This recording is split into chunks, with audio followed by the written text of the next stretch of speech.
Martin.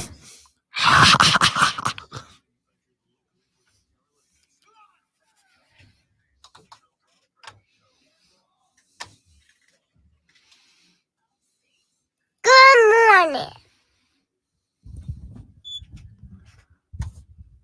Yeah!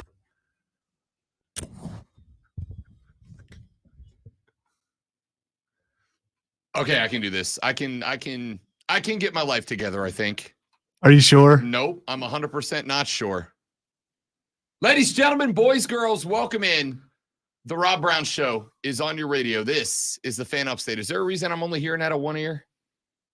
I don't know. No, maybe. Who cares? Whatever. Who needs it? Try a different headphone jack. Nothing's in queue. Is that better? Works. Yeah. So maybe I just push. There we go. I got it now. Turns out you gotta jam it in there further. Not touching that one. Probably for the best.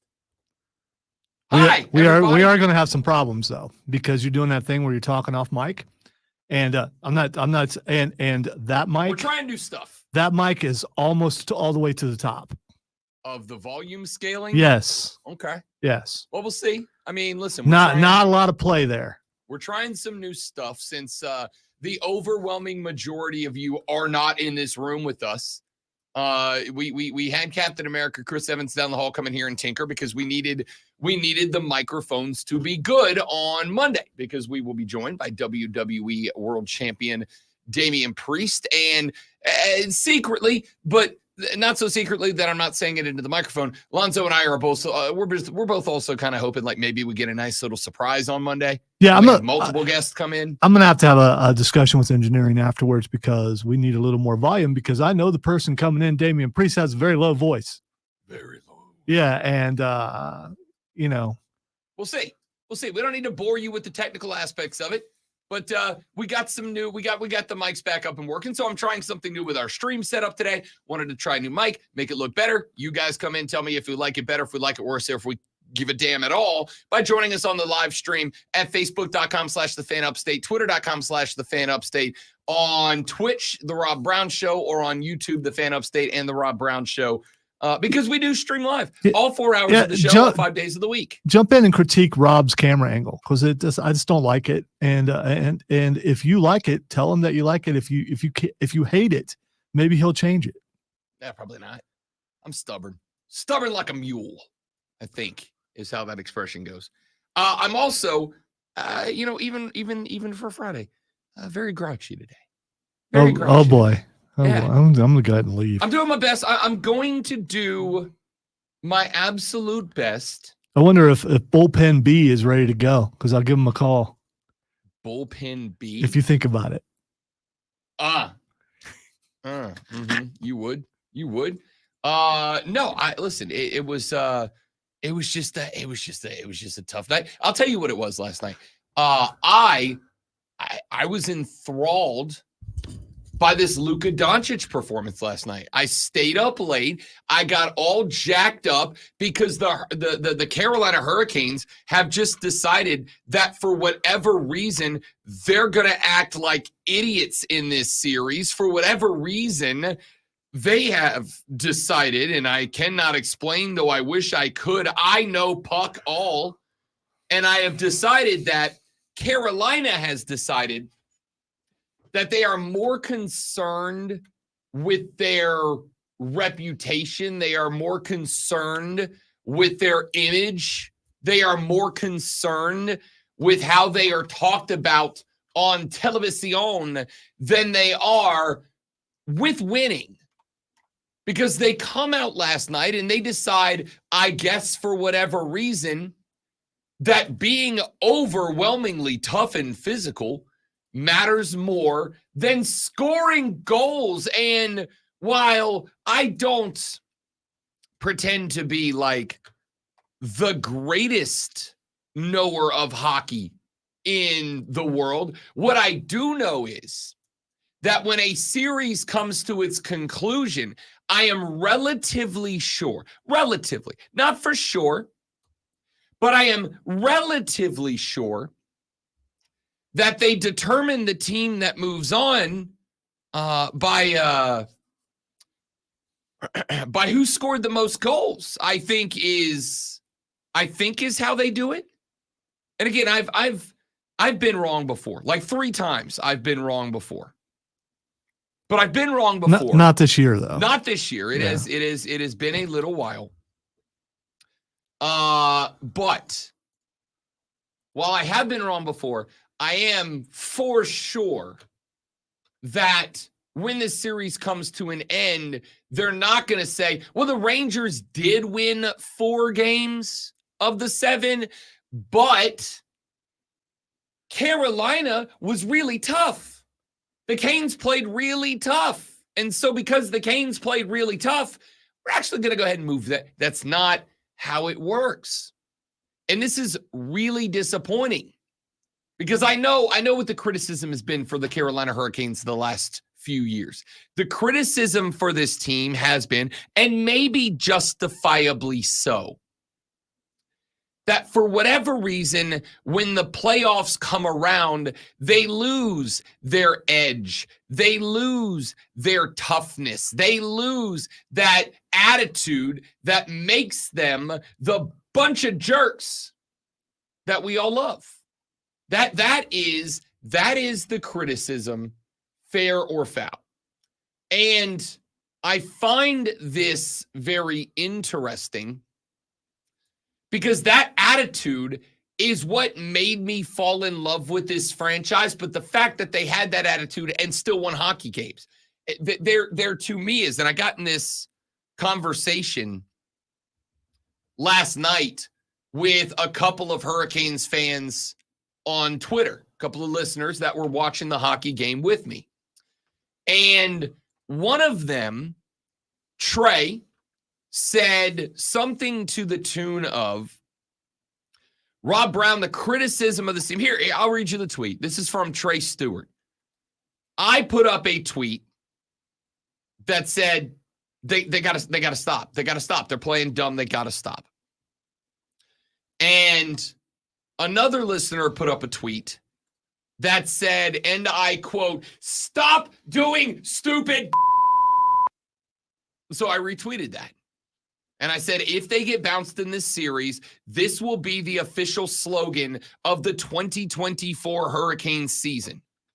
And then Trey, who I like, by the way, this is not like shots at Trey. Trey responded and he said, completely disagree. This team has been defined by and targeted for the last 3 years for being soft in the playoffs.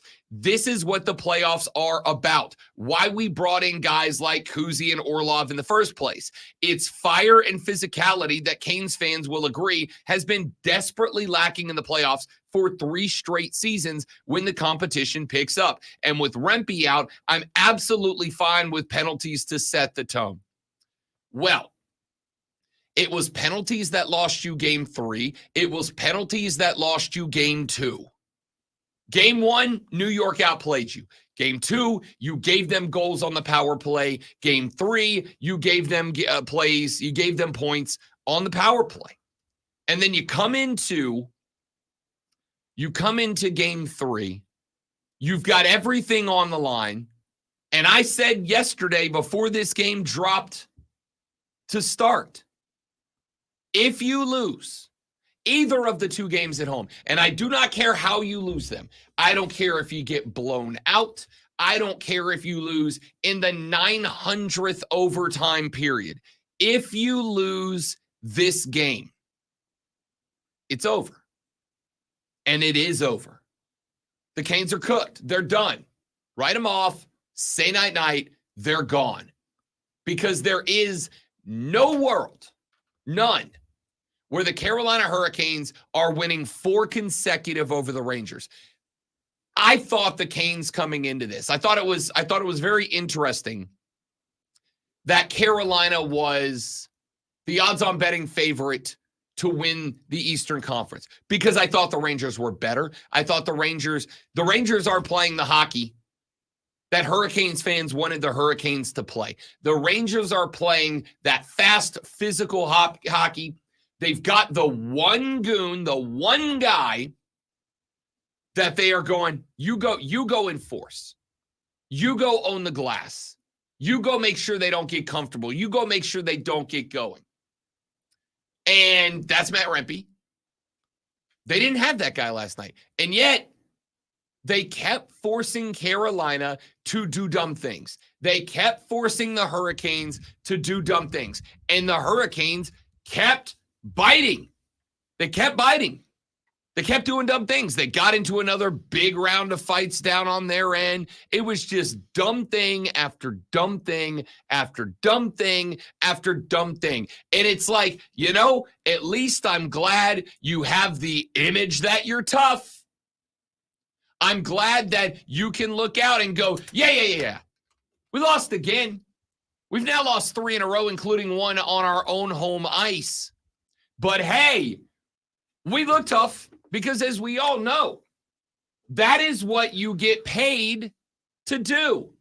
You get paid to look tough, right? This is the kind of stuff in sports that drives me up a wall. And this is the kind of stuff I know that gives a certain kind of image that many of you hold looking at me. Rob's a wuss. Rob's not a manly man. And that's fine. I don't give a rat's patootie. Okay? I don't care. But if you went out there with the attitude that it was more important to you to look tough, to have fire or whatever, congratulations and enjoy Cancun. I don't think that's where hockey players go. I think they go to Canada. At least if you can't look like you've got any fight left on you, rather in the rink, you just look like you got fight in you as a dude, I suppose. I mean, sure. Here's the thing. And you could say, hey, we were out there fighting. We're fighting. We're Here's the problem. Dude, if you're down 5-0 at the end of the first period, that's fine. If they are kicking your ass, then I don't care if you kick theirs. But you were not. You had a 1-0 lead. You let them score back-to-back. It's 2-2. You fight back to the level draw. They get one, it's 3-2, or excuse me, they get one, it's 2-2. You score with like 1 minute and 24 seconds left in the game. You score an empty netter, you draw level, you're going to overtime.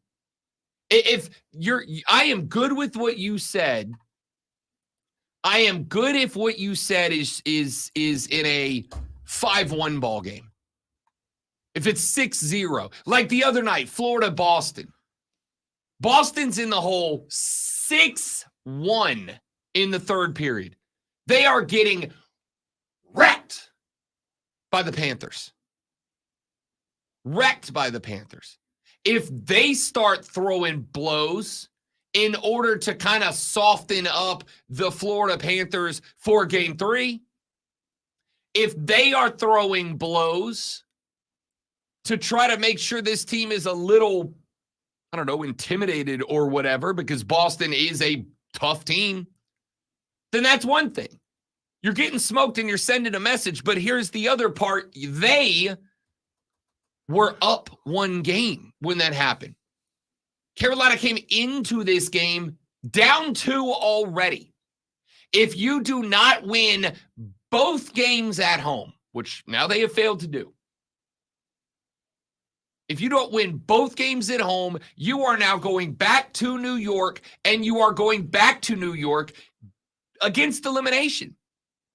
Hell, that's if Carolina wins tomorrow night at home. And at this point, why in the world would I believe that they are? I may throw the bankroll at New York Rangers money line on the road tomorrow night. I don't really care that Carolina is facing elimination on their own ice. They might get swept in this series because they look pathetic. And trust me, this hurts me as much as you think it does. Because as I've mentioned on this show literally this week, my favorite coach in sports right now is Don Staley. My second is Rod Brindamore. I love Brindamore. I think he sets the standard, sets the culture at Carolina. He obviously gives a damn about that team, about that franchise, and the direction that they are going in. I like Rod Brindamore a lot. But man, this ain't it. Carolina is 0 for 15 on the power play. Hell, 0 for 15 on the power play and gave Chris Kreider a shorty last night. They scored on the man disadvantage last night in the second period. It's one thing to not score when you are up a man. It is a totally different thing to let them score when they are down a man. What is happening with this hockey team? I'll tell you this, as much as I sit here and talk about it, as much as I'm sitting here lamenting the L, it doesn't matter. The series is over. There is no world in which Carolina is winning 4 in a row, including 2 on the road at right now, the best home ice advantage in the NHL in New York. You are not going to, you're not going to win. If I told you right now, I'll make it easy for you, Canes.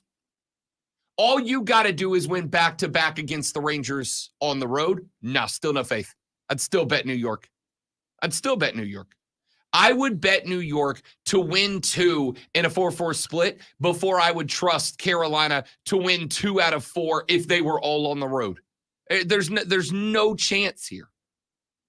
This team, Texter says, the Canes played awful defense and gave up shorthanded goals. It was embarrassing.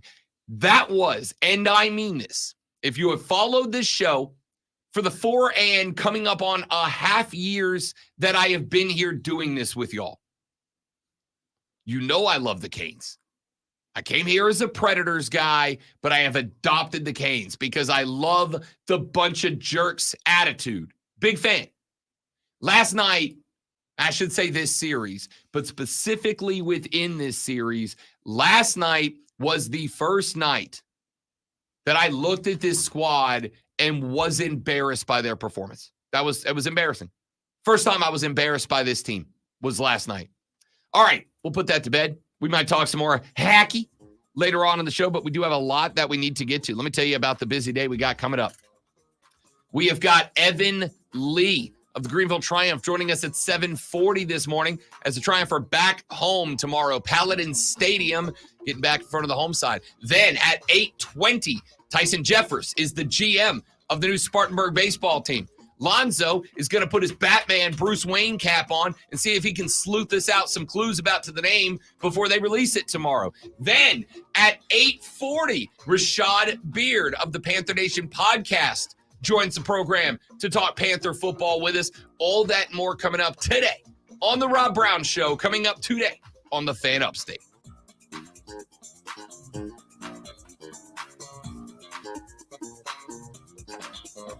Yeah, man. Like, congrats on being tough. Enjoy your vacation, tough guy. It's I don't get it.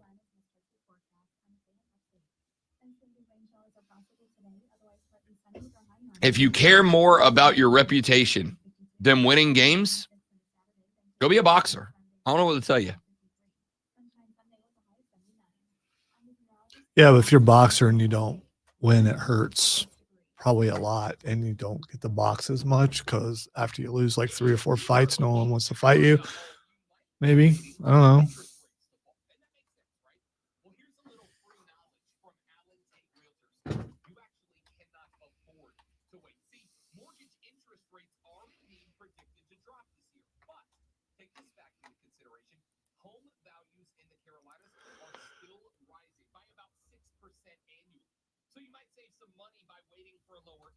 Dana White's viral FedEx delivery video leads to drivers firing. Good. Good.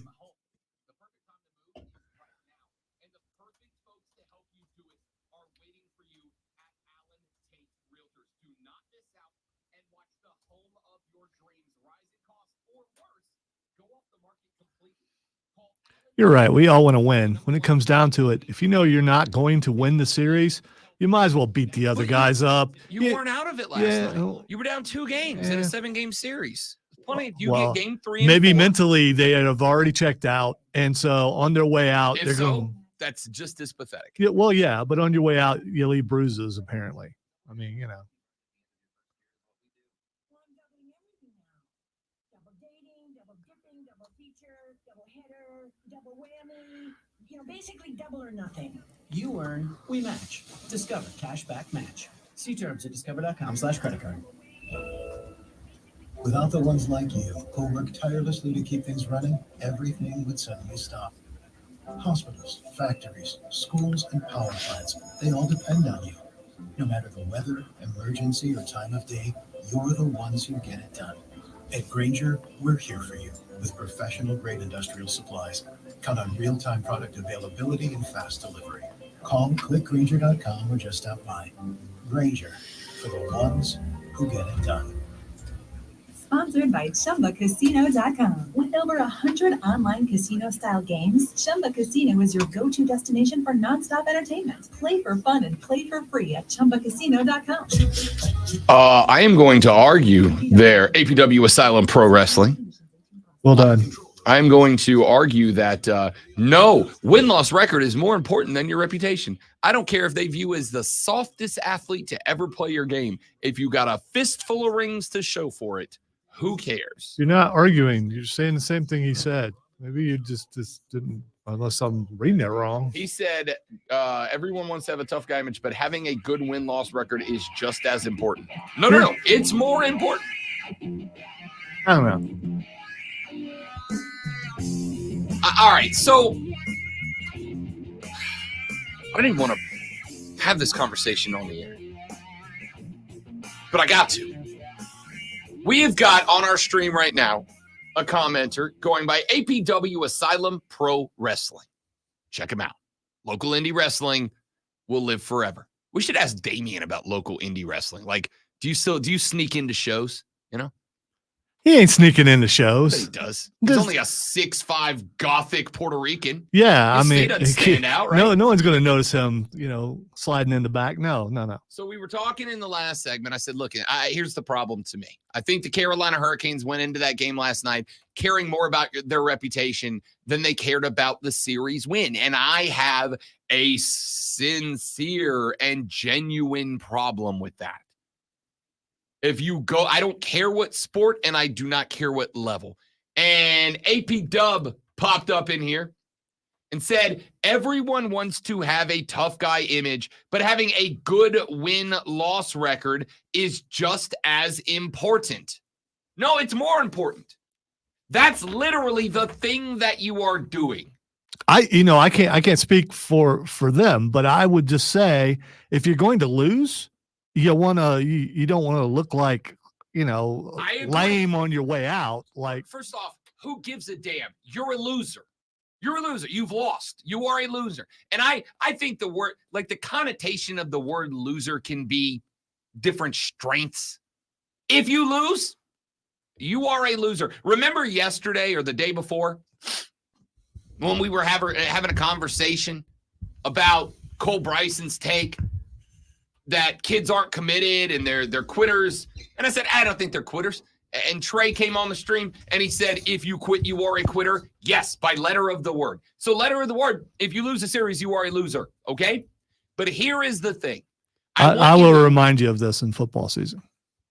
That's fine. I don't care. Or when we have an argument about championships, which we always have had, and how I believe championships is what makes your career, and you don't. No, I do not. And if you didn't win the championship, then you're a loser. No. If I win 51% of my games, again, listen, I'm not going to get bogged down by rhetoric here. I'm not going to get bogged down by rhetoric. What I'm going to say is, sorry for using words. I'll do better. That is not what I mean. I mean, we are tinkering with words in order to get away from opinions. You already said you're grumpy, so grumpy. I'm just trying to decide which way I want to go with this. So yeah. So when it comes to a game like this, I agree. I don't agree with, but I understand with what you said. If you're gonna lose the series, bruise them up on the way out. Make them remember that they beat you. Also, you're also making it a little bit more difficult for them to win the next one. You could say that's a sore loser, and yeah, but they're also going to be sore winners because you put some bruises on them. I don't particularly care. Especially in hockey, this seems like the way you do it. I don't particularly care, but I understand it. Okay? Here's my problem with that. Last night in that game, the series was not over. Being in a hole 2 games is not the end of a series. You come right back, you win 2 games, and you chop it down to a 3-game series. Now it's a 3-game series, best of 3. They still have home ice, but it's best of 3. You came into that game very much a chance. In hockey, if you are down 0-3, you are not winning the series. You're just not. Especially not when you are on the road. There have been 4 in the history of the NHL. There have been 4 teams that trailed in a series 0-3 and came back to win that series. The 2014 Kings and the 2010 Flyers are the only modern era teams to do it. The other teams were the 1975 Islanders and the 1942 Toronto Maple Leafs. That's it. That's it. So coming into that game and down through overtime of that game, you were alive. You were alive. You had a chance to win. But for whatever reason, you started that game under Rod Brindamore. You started that game like you needed to come out and you wanted to beat them up. Well, great. Congratulations. You beat them up. They are physically bruised up this morning. They are hurting this morning. You know what else they are this morning? Up 3-0 in the series. Statistically, they got about a 99% chance of moving on to the Eastern Conference Finals now. But congrats. You look tough. That's what matters, right? That's what mattered last night. You looked tough. Everybody went in the, look how tough this Carolina Hurricanes team is. This team is so tough. They're big, strong boys. Good for them. They got their asses kicked. They're 3-0 down in the hole to a good New York Rangers team. They face elimination on their own ice in the first cycle of games at home. And if by some miracle they win that, they got to go back to the most difficult place to play in the NHL and steal one on the road. And if they do that, then they got to come down and play on their home ice again on the brink of elimination. And if by a miracle they do that, Game 7 is in New York. But you look tough. Cool. Great job. I'm proud of your reputation. Enjoy your reputation when you're on the beach next week. If any of them were in the room right now, you would get cross-checked so hard. Might lose a few teeth. You know why? Because they'd be mad because I'm right. They'd be embarrassed because I'm right. Great job. You look like super duper badasses. You can all beat me up. And that's what matters to you. That's what it looks like. It looks to me like beating people up matters to you more than winning the Stanley Cup. That's what it looked like. I'm not saying that's what you got up in the old noggin. But what I watched last night, it looked like a team that it was more important to rough up New York than it was to beat New York. Congrats, you did it. I'm guessing you're not a fan of the team, but man, you sound like one.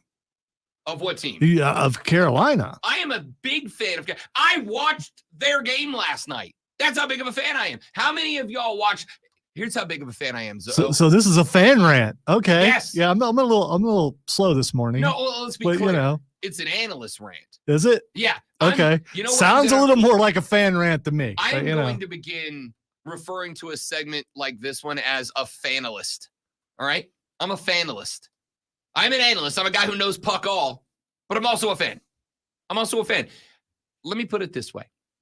I understand if we're really pulling back the curtain here on the Rob Brown Show, doing back-to-back hockey segments is a terrible idea.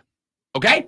It just is. Doing back-to-back NHL hockey segments is a bad idea for me. It is a bad idea for the show because, let's call a spade, it's a minimal audience around here. There's a lot of hockey fans. I get asked to do some hockey every now and then, but to do back-to-back hockey segments is a bad idea for me. The reason I am doing it is because I, as somebody who has attached myself to that team, I tell y'all all the time, the likelihood is that I don't hate your team.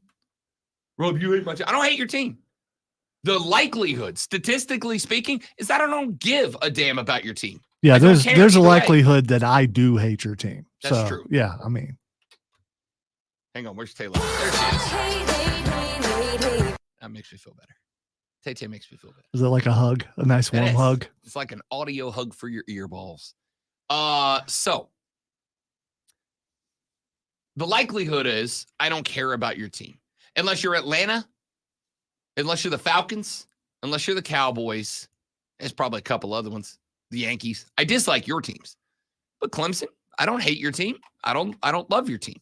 I support your team because when they're good, I make money. South Carolina, I don't hate your team and I love your team. I support your team because when they win, I make money and I have a happy fiance. Okay? I got a lot of different teams around here that I don't care for. I like them. I don't like them. I'll tell you what, Lonzo's pointing out that I'm wearing a Gamecocks hockey jersey. Hey, if anybody from the Clemson Hockey Club wants to send me a jersey with my name on the back, I'll wear the hell out of it too. All right? I rep gear of teams I don't like all the time. Don't do that. I'll have to put sunglasses on. You'll have to deal with it. If somebody wants to pop up with a Clemson Tiger Hockey Club jersey with my name on the back, I'll rock the hell out of the two. That's how I ended up with this. So I don't hate your team. I don't love your team. I want your team to do well because when they do well, I get paid. However, I've absolutely attached my fandom to the Carolina Hurricanes. You know why? Because a handful of years ago, Ron Cherry called them, quote, that bunch of jerks. And Carolina made one of the greatest branding moves of all time in embracing that. You can go online right now and buy an official shirt from the club that has the logo on the side. It's got the hockey stick with the hurricane flags flying off the side of it.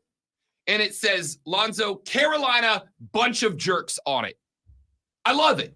I immediately jumped in. The post-game sellies on the ice where they're out there using hockey sticks like Thor's hammer and they all fall down, or they bring out a Little Tykes goal and they let the game winner do a dunk on it and they all fall. It's great stuff. The team's fun. But this is professional sports. There is a time where you have to flip that switch down and you got to flip. This is why so many athletes take crap, because there's a time to flip off the I like sports switch and a time to flip up the I'm going to kill everybody, metaphorically speaking, switch. That's it.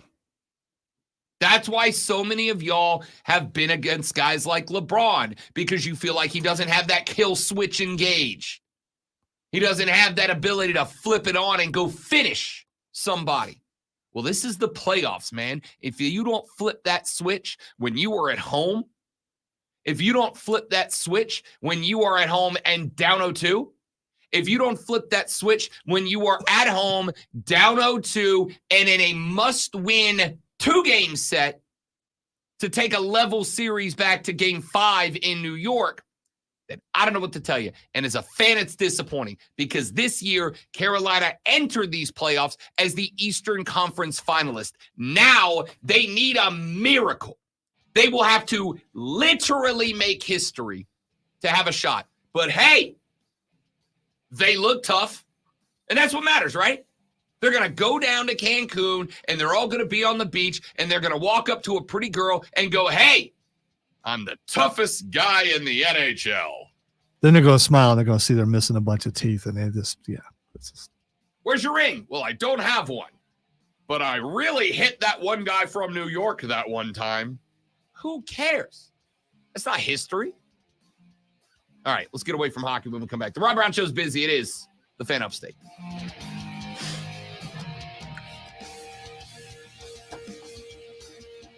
Got me far more interested in the NHL playoffs and we'll start watching from this rant. No, dude, the NHL, listen, the Stanley Cup playoffs are incredible. College baseball has the best postseason. The NHL has the most exciting postseason, and it's not close. All right, now I have to go blow my nose before I throw up. Thank you for sharing with all of us You're about welcome. that. Yeah, you might have grossed some people with their biscuit out. I'm just saying, as in eating breakfast.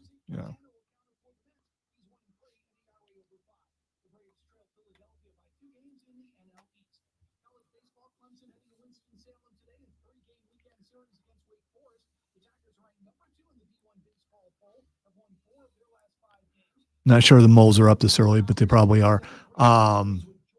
do I fuel the grumpiness or just do the homer hide in the bushes? I don't know.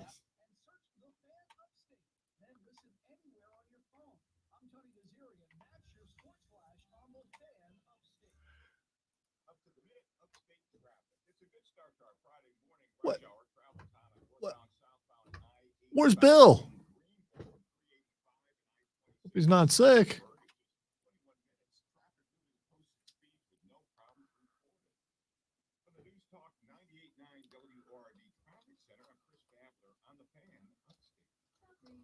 So my home is also my office. Before I can focus, every room's gotta be clean. That room's tidying up and spraying my Febreze air mist. So disappointed Bill Brooks appears to be off today. Oh, Yeah. how am I supposed to enjoy traffic? I know. So not only does my home smell good, I feel good too. After I Febreze, it's time to start my day. As a roofer, spring means the start of my busy season, which means I've got to get organized. With help from Beacon, I can save time with Pro Plus and 24/7 access to live pricing, delivery tracking, order history, and more. Plus, this spring, I can earn $1,000 and the chance to win a $25,000 backyard renovation just by buying my CertainTeed shingles online with Beacon. No purchase necessary. Now that's what I call a spring cleanup. Visit BECN.com for official rules and to start earning entries. If you need bold banners to boost your business, but you're on a budget. Wow, Mark Ryan called Patrick Mahomes the GOAT, or the unicorn. That's what he called him, a unicorn. That's fair. Same-day service available on hundreds of items if you order by noon, and all backed by Staples Print Perfect guarantee. So it's done right. 1,000 miles away from me, and suddenly he's coming to a census.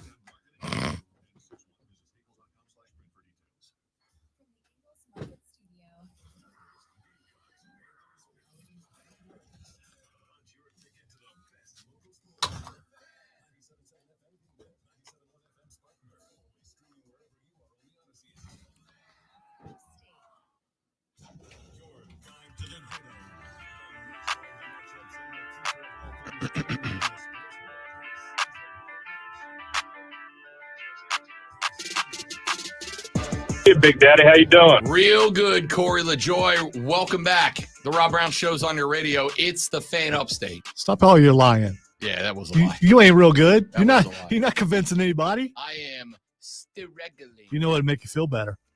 If you walk down the hall and just found somebody since you're wearing a hockey jersey. Just and go hit somebody? Yeah. Just Yeah. go show them how tough I am? Yeah, you should do that. I'm tough. Let's go check Stoneman into a wall. Why was it got to be him? I was thinking Fat Boy. Go see if you can check him into the wall. I want to watch that because I don't think he'll do it. Or could You're do it. damn right I wouldn't do it. I mean, I feel like I need a running start. He's built like a redwood. You're not. built like a- Yeah, you don't even want the running start. It's Yeah. not. You and I together could not move Yeah. that guy if he didn't want to be He moved. is the sturdiest of the. There's a few of us sturdy boys up in here. He is the sturdiest. And by the way, this is all complimentary. Yeah, it's definitely That dude complimentary. is what my uncles would say, a house. He's a house. Just a hint of jealousy there. Hell yeah. I want to be unmovable, but I know I'm not. All right. Let's get into some other stuff here on the show. Let's get away from hockey for a little while. I'm probably going to come back to it later. I don't think that's the reason I'm grumpy, but it didn't help. Didn't help. I do want to talk about Luka Doncic a little bit. Luka. Speaking of getting beat up, they beat him. Speaking of getting They beat up. him up last night. He was bloodied. He was limping. Let's be clear. He came into that game not right. He was not 100% coming into that. He wasn't 100% coming into this series. Go back to game one where he got popped underneath the basket and he went and sat down on the base of the basket and was rubbing that knee. He's not right, which is why it is more impressive, which is why it is more admirable that he went out last night and did what he did last night to even that series up last night. Took game two, 119-110 was your final in that one. Luka Doncic poured in 29 points on the offensive end, added in 10 rebounds and 7 assists, 3 steals, and a block, turned the ball over just one time in the contest. And he did all this while he was banged up. As Lonzo pointed out just mere moments ago, there was a shot of Luka from ground level coming back down the court after a possession. And if you looked at the knee pads, he was bleeding through them. And just so we are clear, he had like at least 3 layers around that knee that he bled through. Because you usually go with a layer of like mesh, then like a layer of tape, then a layer of the padding, then another layer of tape, and then he had leggings on over that. So actually probably 4 to 6 layers of fabric that he bled through. Now, I don't know why he was bleeding. I don't know if it was just like a scuffed knee that got out of control underneath the pad. I don't know if there was some stitches in there we don't know about. I don't know why he was. But what I do know is my dude was bloody. My dude was beaten up. There was one play in particular that jumped out at me. Because Luka takes a lot of crap. One of the things that I have seen Luka take crap for is too much whining when he doesn't get calls that he thinks he should get. And in fairness, he does. I've seen it. That's not me trying to argue that he doesn't do that. He does, for sure. It's the Steph Curry method. Yes. And Luka's as bad as Steph. He is. I find it interesting, Zoe, that you're a Luka guy because he's as bad as Steph is. However, he's also as good as Steph is. No binky. So he doesn't wear a mouthpiece, and that's the difference? There's a difference between wearing a mouthpiece. If you wear a mouse, that's weird. But if wearing a mouthpiece and doing what Steph does with his mouthpiece, However we feel about those two individuals, Luka Doncic is a tough son of a biscuit. He just is. And he showed it again last night. He came down the floor on one possession that stood out to me as distinct from the others. Oklahoma City scored a basket. The Mavs come back down to the other end of the floor. And this got caught on a ceiling cam. It was making its way around Twitter. I thought that I saw it in the game, but the ceiling cam view that was making its way around Twitter last night really jumped out to me. Luka's coming down the floor. And dude is hobbled. I'm not talking about walking gingerly. I'm not talking about a slight limp. He looks like a 95-year-old man when it's about to rain outside because my knees hurt. Or me when I'm trying to get out of the studio. Or Lonzo any given day. Yeah. He looked bad. He looked rough. So he comes down the floor.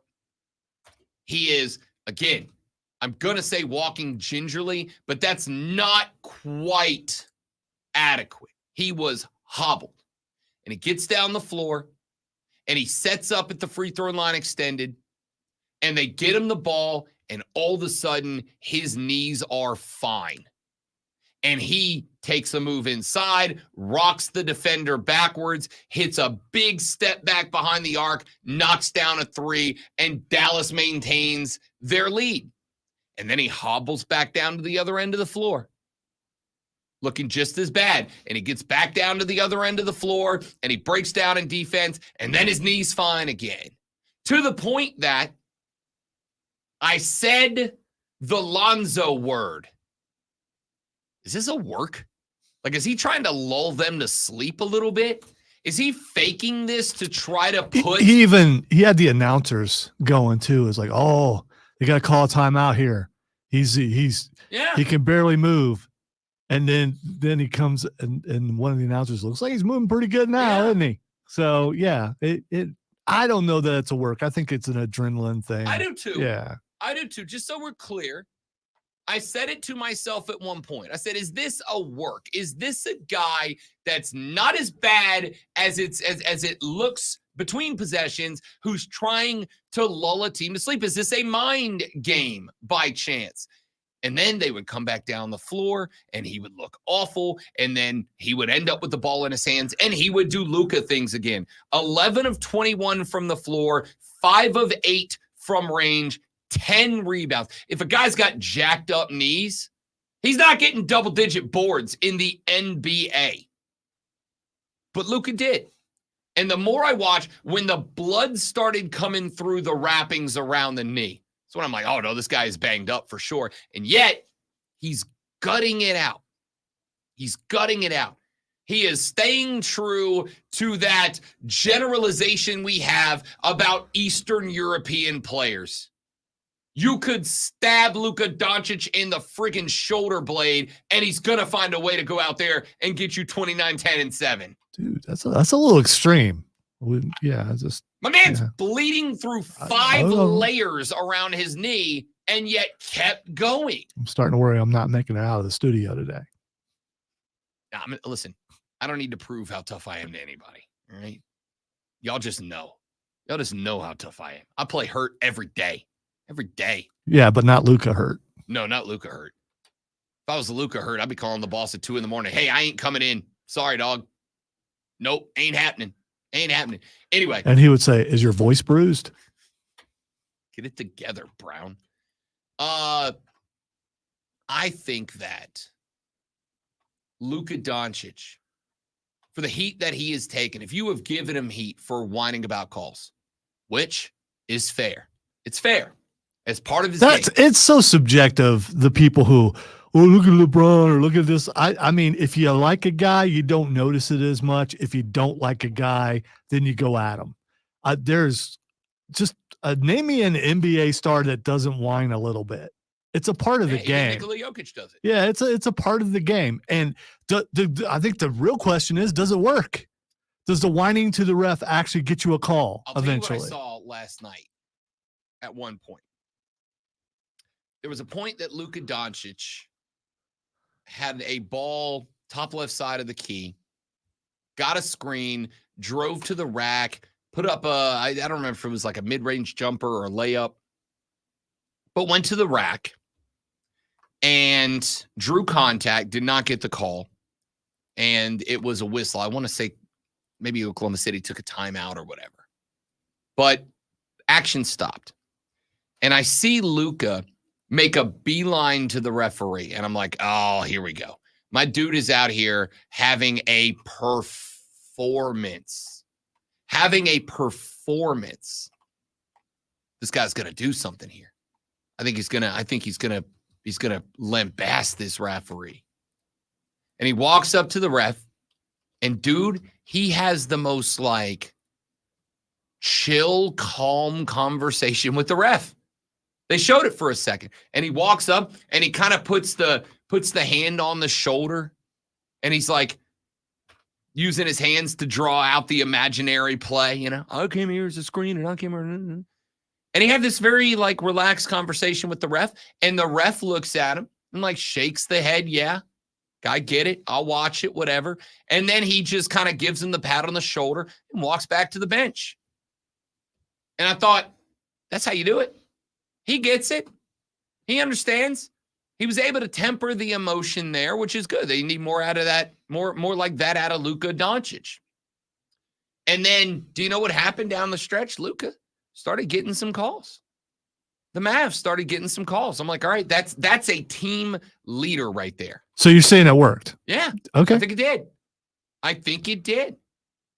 Luka, by the way, finished this game, 0 personal fouls. Good defensive effort. 0 personal fouls. That's pretty impressive. I think Luka kind of got to the point where I think he kind of settled down. Banged up, bruised up, knocked around, but yet he settled down. The point of all of this is that Luka Doncic is very high on my list of favorite NBA players right now. I think he is for Lonzo as well. Oh, for sure. Yeah. For sure. One of my favorite NBA players right now, and last night was the reason why. This guy is hobbled to the point of pain. I do not think he could fake it the way that he looked last night. And yet, in a game they had to have, because, again, if you lose the first two on the road, the likelihood you lose that series skyrockets. If you lose the first two on the road, the likelihood you lose that series is exponentially greater. That does not mean that game two, if you lose game one, is a must-win game. But if you lose game one and game two on the road, now games 3 and games 4 are must-win games. Games 3 and 4 are now not must-win games for the Mavs because they stole this one on the road from Oklahoma City.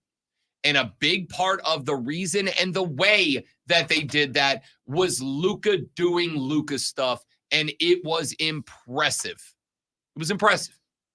This guy deserves more credit than he's getting. All right. We have a very busy show lined up for you today. We have got coming up in the next segment, the water cooler cheat sheet, the top 3 sports stories that you need to know before you get to the office this morning in just a little bit over in an hour. Then at 7:40, we're going to be joined by Evan Lee, veteran defensive player for the Greenville Triumph. They are back home tomorrow evening at Paladin Stadium.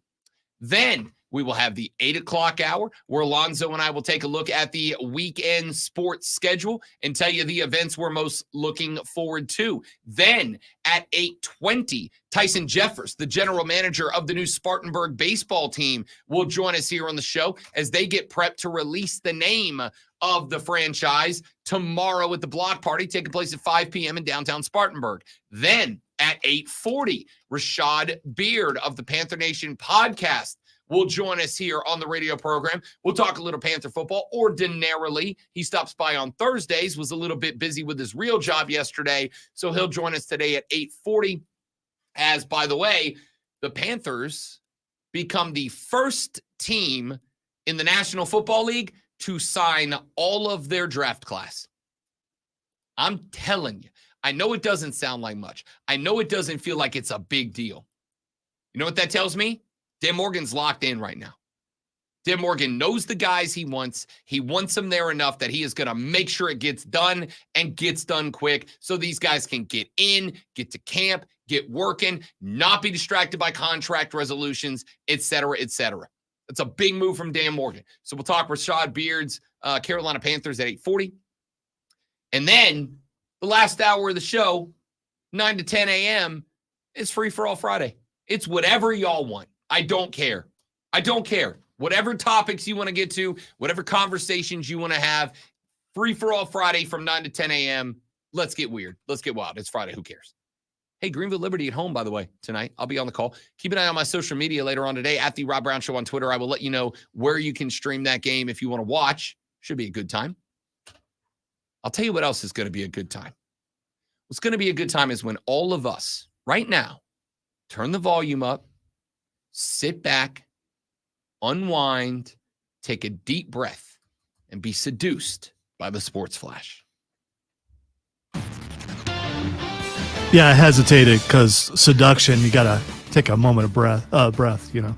Georgia hit 5 home runs and scored 7 in the opening 2 innings in a 14-10 win over the South Carolina Gamecocks baseball team last night. Carolina trailed 12-4 in the 6th before scoring 3 and adding 3 more in the 8th, but couldn't find more in the final frame.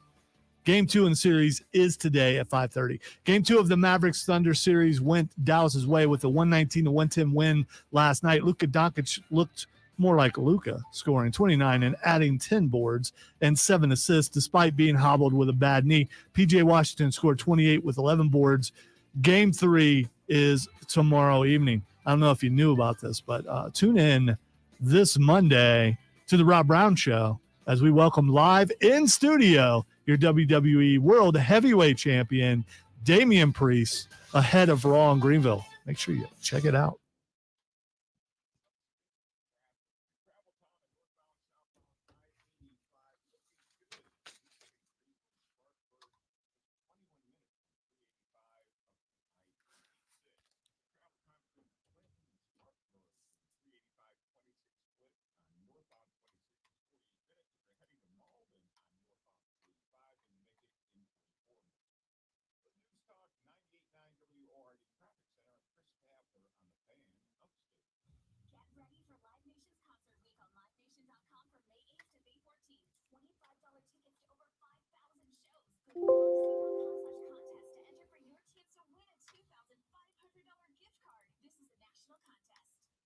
small business is no small task.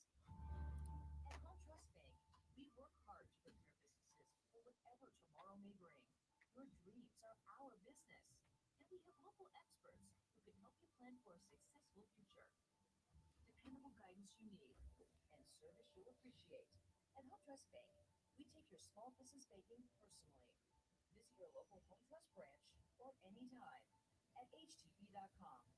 Member FDIC. At Ingles, we're proud to work with hundreds of local farms and businesses in the communities we call home. Not only do we ensure Yeah, I'm having a day. I'm sorry to hear that. It's okay. Is there anything I can do? No, I don't think so. Back rub. This? No, it's not.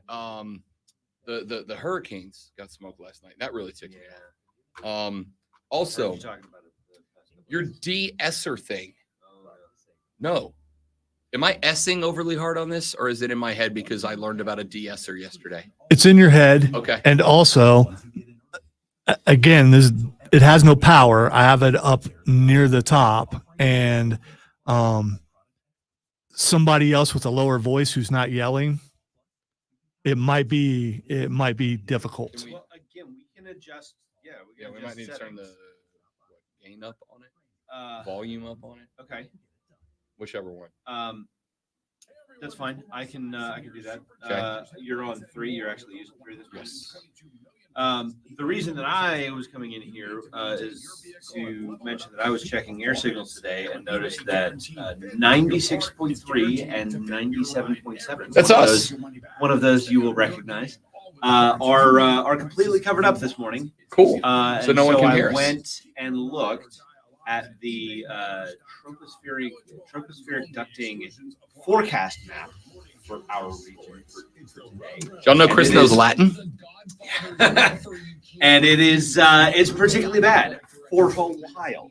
You finally get to use that engineering answer. You finally do. Way to go. I sure do. Well, I'm being preemptive about it. Okay. All right. Because you guys are likely to get calls and or texts about it. Maybe even emails. Nah, nobody listens But to I this just show. wanna That answer that Jerry Massey used to give, and I look at him like, not today. yeah, that was. So it's a- Propagation describes electromagnetic propagation in relation to the troposphere.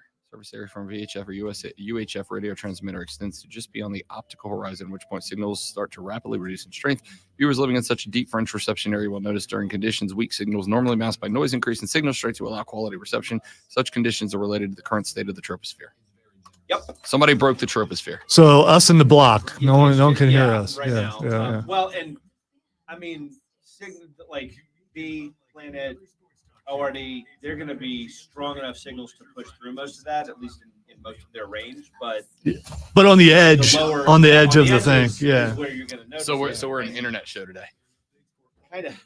I hate to tell you. Is it like bad radio to talk about that? I think so, because we've had I'm gonna defer to your producer on that. we've had and co-host, we've had an executive producer, Thank you. and we've had 0 complaints. Right. Well, and that's why I'm here. is to give Yeah. you just kind of He's a- saying it could be. It doesn't mean it is.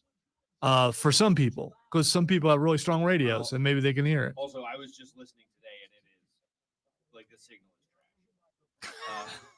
It's bad. I mean, which is why I came in here. If it was just a little bad, I'd be like, okay, it's probably not worth mentioning. But it's like completely covered up. You can't hear the station on 97. Yes, stream. This is an actual conversation Congratulations, that Steve. happens quite often, and This is you get yes. Rob Brown internet exclusive today. I This is really, somebody broke the I troposphere. hate when people go on the air. I know you can't hear me. Shut up. I mean, don't do that. Should be fine, or at least it should be better. Let me put it that way. It should be better if you can direct people to listen there, or as you mentioned on the internet. Now's a chance to boost your streaming numbers. Or you just don't mention it at all till we get a complaint. Or not. Yeah. So, but I like I said, I wanted you guys to be aware so that we could sort of preempt any of those. Okay. Chris broke the troposphere. Got it. Chris did it. It's I liken it to the. You're going. We are. What, you have 10 seconds. You know when you look at the asphalt on a hot day and it Yeah. kind of shimmers like that? Yeah. It's like that but for radio. Okay. Okay. We broke the atmosphere. It's messing up all of the organization that we put into the signal. Okay. Yeah. Maybe. Nah, get that stuff out, man. Maybe. Come on. Get it out of there. Yes! Yeah! Yes! Yeah! Yes! Yeah! Yes! I'll have what they're having. Harry Met Sally. Good flick. Saw it once in like 1999 and Yeah, probably never since. It's a pretty old movie, but it's referenced quite often. It So, is. yeah. It is. Welcome back, folks. Hour number 2 of the Rob Brown Show begins right now. This is the Fan Upstate. Rob Brown and the Great Lonzo with you here on a Friday morning. We'll just say Friday morning. It's Friday morning. It is. Listen, it's a beautiful Friday because you're alive. I'm alive. We're alive. I mean, that's a good thing, I think. I think I woke up this morning and I was breathing. Now that's pretty cool. Day to day. It depends on the day. You can't find anything positive about this day. Greenville Liberty play tonight. I'll get to call some play-by-play on the soccer pitch. There you go. That's pretty exciting. Just spend some quality time with Chris. I mean, Yeah. there's some things. I'm learning about atmospheric phenomenon that I didn't know was it. I mean, I knew it was a thing. I just didn't know that how it was a thing. Let's not bore people. It was interesting though. It's very interesting. I learned things about the troposphere today. I'm smarter now than I was 10 minutes ago, and I feel good about that. All right, so that's exciting. There you go. There's a positive. We'll see if I ask you about it in hour 4 if you remember exactly what it was. There's a little silver lining as long as you can see it through the troposphere. That's what I learned today. All right. We have got a lot going on. As I mentioned, going out of the last hour, Evan Lee of the Greenville Triumph at 7:40. Tyson Jeffers, GM of the new Spartanburg baseball team at 8:20. Rashad Beard at 8:40 from 9 o'clock to 10 o'clock. You're my programming director, whatever you want to get to that we haven't gotten to this week. But wait, I'm your program director? I mean, you kind of are. Let's be honest. I mean, you said you wasn't specific, so I took that as you were talking to me. The royal you. Our lovely, still me. Still me. Whatever you want to get to. I don't care. I don't care. We have got a great weekend in sports coming up. I'm very excited about it. You should be too. We got great college baseball with both Clemson and South Carolina. South Carolina locked in a battle with Georgia last night. 14-12 your final. A lot of runs. Hope you smash the over in that game. And I got a feeling there's going to be a lot more of that over the next couple of days. As Georgia and Carolina are locked in a set. Clemson's got a good set coming up as they make their run towards the top seed in the ACC. We'll talk some college baseball. We got the NBA and NHL playoffs going on as well. Nelly Corda on the LPGA Tour is going for win number 6 in a row to set an LPGA Tour record. Fires a first round 69. That's good for 3 under. 6 shots off the lead, though, because Rose Zhang is out there slinging the rock around the golf course, so we might get into that. WNBA preseason underway. Caitlin Clark last night made her home debut for the Indiana Fever. Ended up with 25 in the performance as we work towards opening day of the WNBA next Tuesday. We got a lot going on. There's a lot of things you need to know, specifically if you're checking into work in 56 minutes and 3 seconds from right now, and you're ready to take that first break in like 1 hour, 16 minutes and 36 seconds from right now, you're going to go talk sports. And if you're going to talk sports, you got to know what's going on in the world of sports. And if you've got to know what's going on in the world of sports, you need this. Are you ready for the playbook of the peculiar, the almanac of the absurd, and the encyclopedia of the extraordinary? Well, you better be, because we're diving headfirst into the 3 top stories that will have your coworkers. Yeehaw! Hear that? No. Here we go. Welcome to the water cooler cheat sheet on the Fan Upstate. Stuff is catching, man. You managed to be both early and late at the same time. Yeah, I know. That's impressive. It's pretty amazing. That's impressive. I'm done. I am. You missed the fart sound on both ends. I am going, so to speak. I am going to the bullpen. Chris ain't doing nothing. I'll get him to come in here. You guys will have fun. Water cooler cheat sheet top 3. Don't do that. Don't do that. It would just turn into a dictionary discussion for these lovely listeners. All right, we all know that's some of them might need it. I mean, you know, troposphere or troposphere. Oh, it's definitely trope. Definitely. Yeah, without a doubt. You're confident. If you say trop, Troposphere. Yeah, it's because you're from Florida. You think You got Tropicana Field. tropical. Yeah, Tropical. yeah. Wouldn't that make sense for it to me? Mm, Let's go to a tropical island. That's not it. Yeah, but it's science, man. Science has to be different. Water Cooler Cheat Sheet Top 3 sports stories you need to know before you get to the office and start talking sports this morning. Let us begin with item number 1. NBA playoffs going down last night, 119-110. Your final, the Dallas Mavericks pull even with the number 1 overall seeded Oklahoma City Thunder. Luka Doncic is a freaking dude. 29 points, 10 boards, 7 assists in a winning effort last night, and did it all with hobbled legs. 41 minutes played. Kyrie tossed in just 9 points, but had 11 assists, running a more traditional point guard set last night. He also played 41 minutes. PJ Washington, the unsung hero of the evening, had 7 3-pointers made out of 11 efforts. He went for 29 points as well. You got 33 out of Shai Gilgeous-Alexander for the Oklahoma City Thunder. Nobody else doing much else. You ended up getting 20 points out of Jalen Williams. You got just 11 out of Chet Holmgren, your Rookie of the Year runner-up this year. He was 4 of 12 and 1 of 6 from the floor and from deep last night. Nobody outside of those 3 got to double digits last night for the Oklahoma City Thunder. It was one of the least impressive offensive outings that this team has had in the playoffs so far. So you got to wonder if maybe the Dallas Mavericks figured them out a little bit. But while that game was not a must-win, as we talked about with the Canes earlier, and we will again here in just a moment from right now, if you lose both games on the road to open up a series, then both games 3 and 4 become must-win. If you split 1-1 on the road, you effectively steal home field advantage.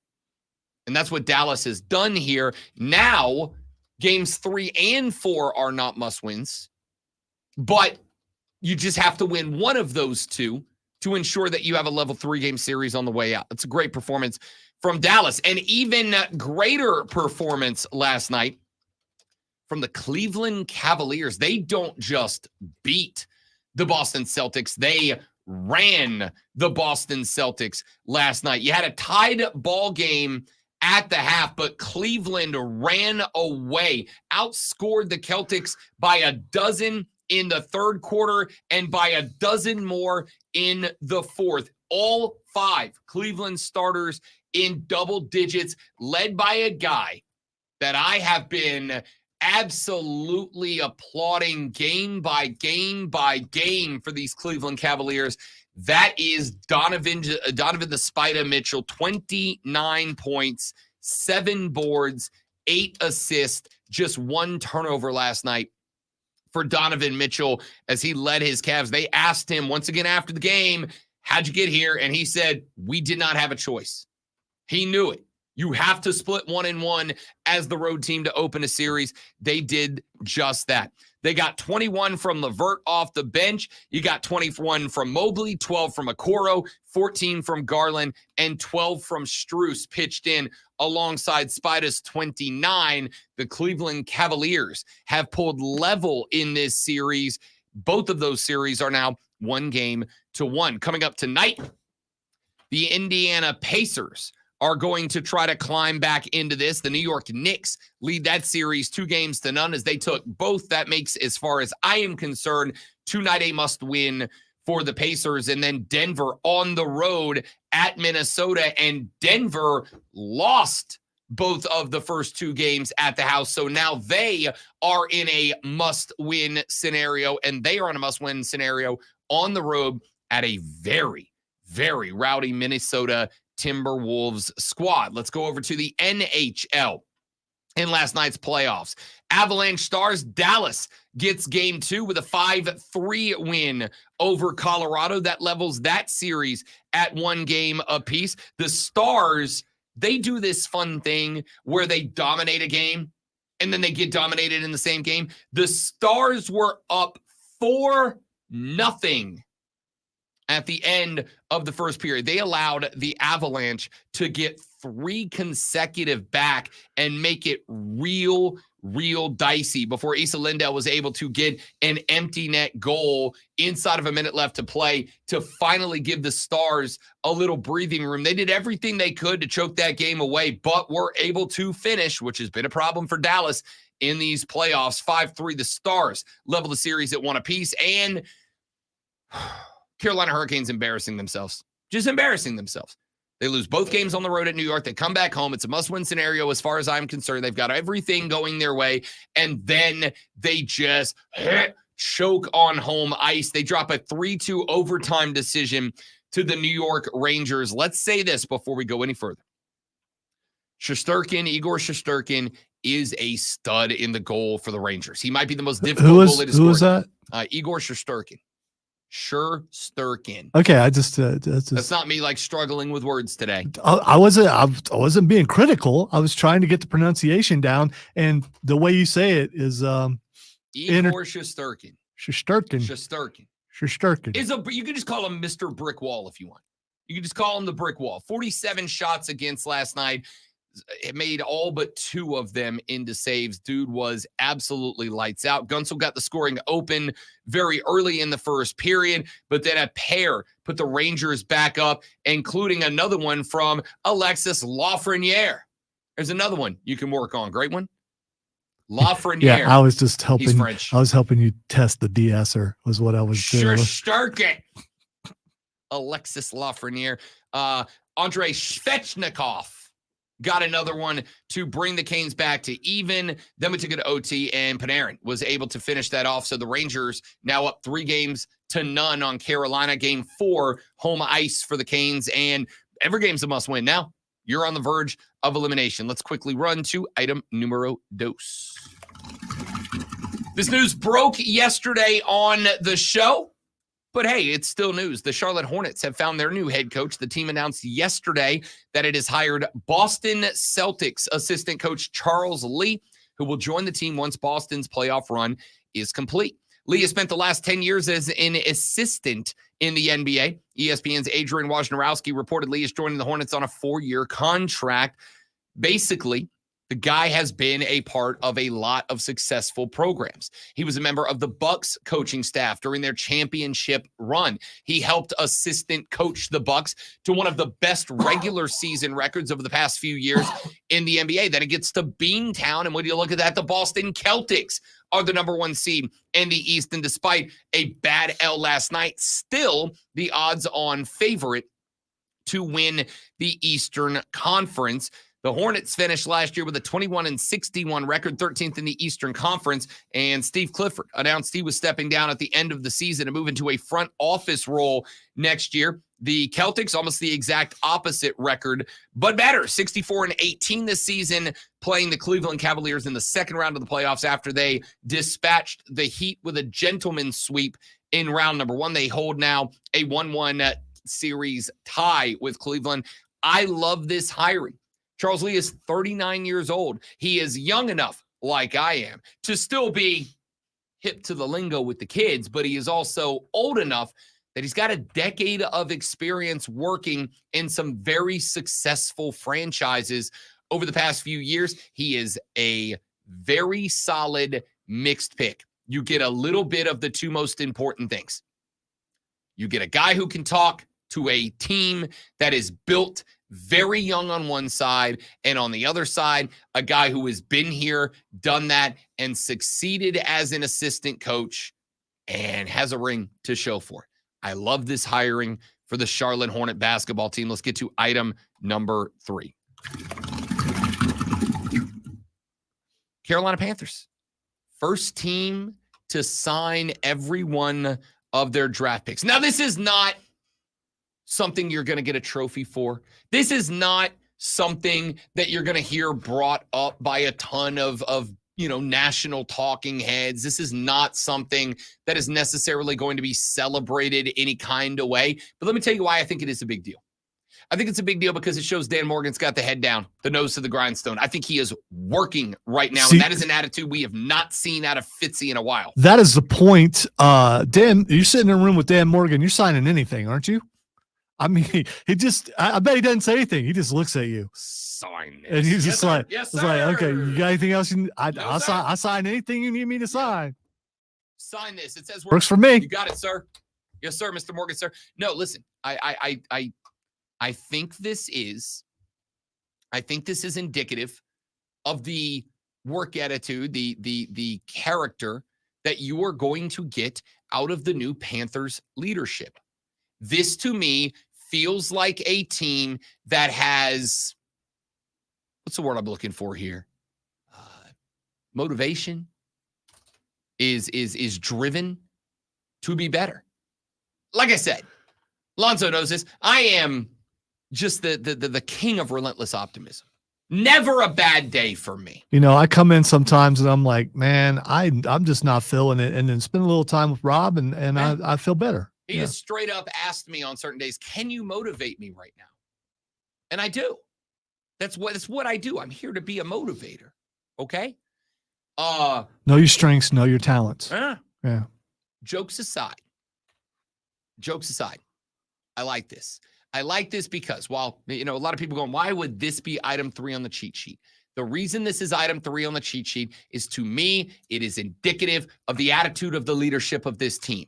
And I think that with Dan Morgan bringing that intensity, bringing that drive, being the first GM to lock in his entire draft class to make sure that they don't have to think about it anymore, that they don't have to worry about it. There's no, I got to talk to my agent after practice and I got to figure out what I want and how to make demands and this and that and this and that and this and that and this and that.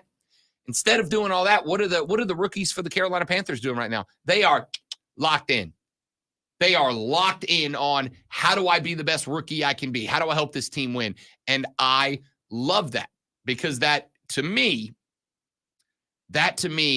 stands out with the announcement yesterday that they're the first team to lock in their entire draft class. All right, let's take a break. When we come back here in just a minute, the Great One and I take a look up and down the weekend schedule of the sports calendar, pick out some of the things we are most likely going to put our entire world on pause to make sure we pay attention to. Then Evan Lee, veteran defender for the Greenville Triumph, will join us here on the show to wrap up this hour.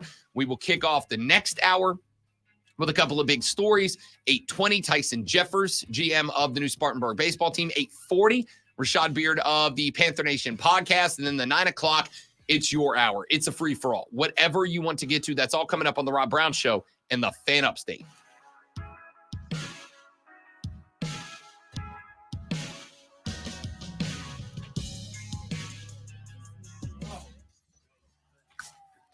Reload the beverage.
takes a little creep. Jennifer comes in every 3 years when her lease is up to get the newer and better model. And for some reason, pepperoni pizza sells like crazy on Friday nights. Who knew? At Odyssey, we have the expertise to get your media plan done right. With ads like you're hearing right now, to targeted social media campaigns, search engine optimization, and location-based advertising. Advertise with Odyssey and help us grow your business. Visit ads.odyssey.com. Sponsored by eBay Motors. eBay Motors is here for the ride with the parts you need at the prices you want. And with eBay Guaranteed Fit, they're guaranteed to take your ride the first time, every time, or your money back. Keep your ride or die alive at ebaymotors.com.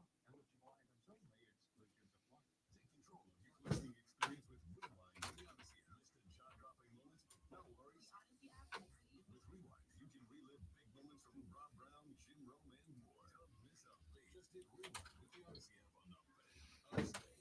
Always streaming wherever you are.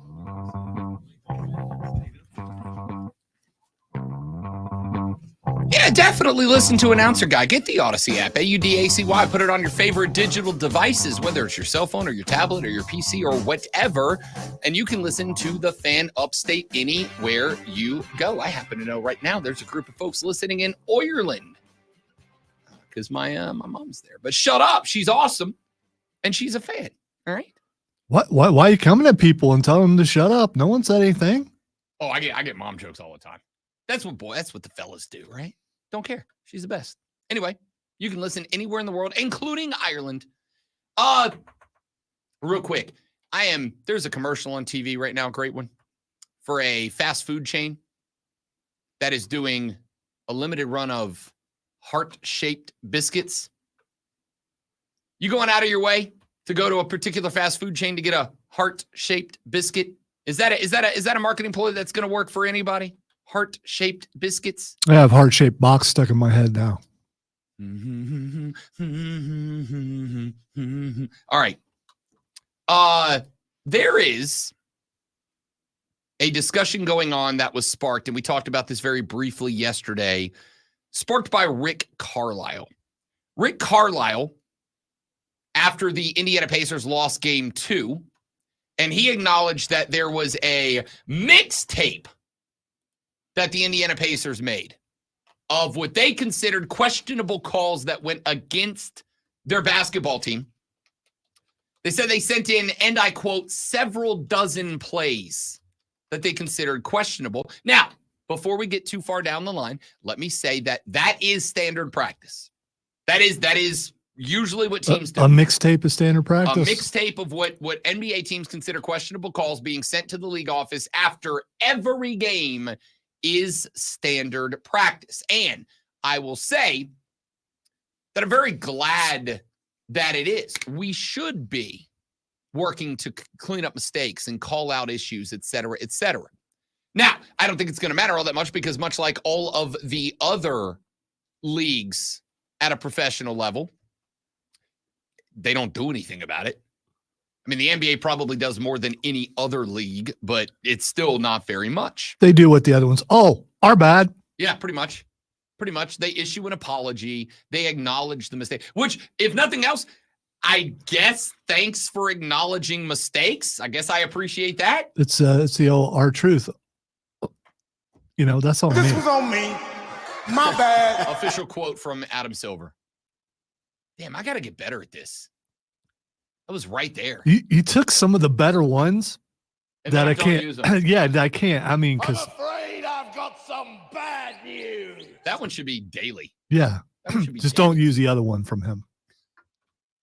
My loins have been tingling. It's the best clip I have of my entire board. Nap. That'll be great, man. Second best clip I have on my entire board. Anyway, Carlisle was furious in game 2. There was a double dribble that was called against Isaiah Hartenstein. It was called back. He believes that it was called back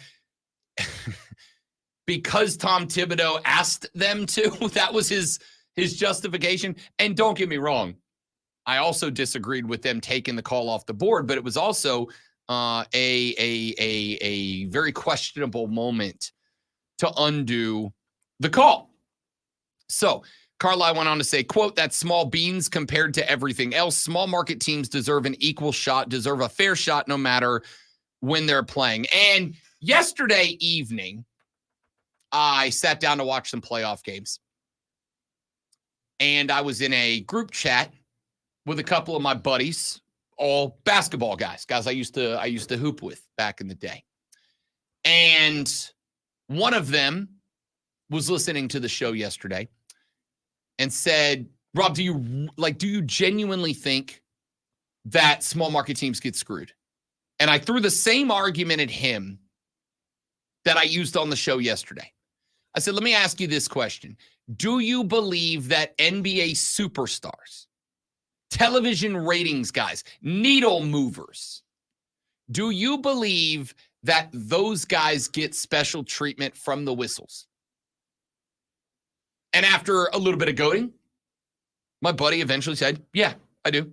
Yeah, I do. I think that is the case. And I said, then how is it that hard?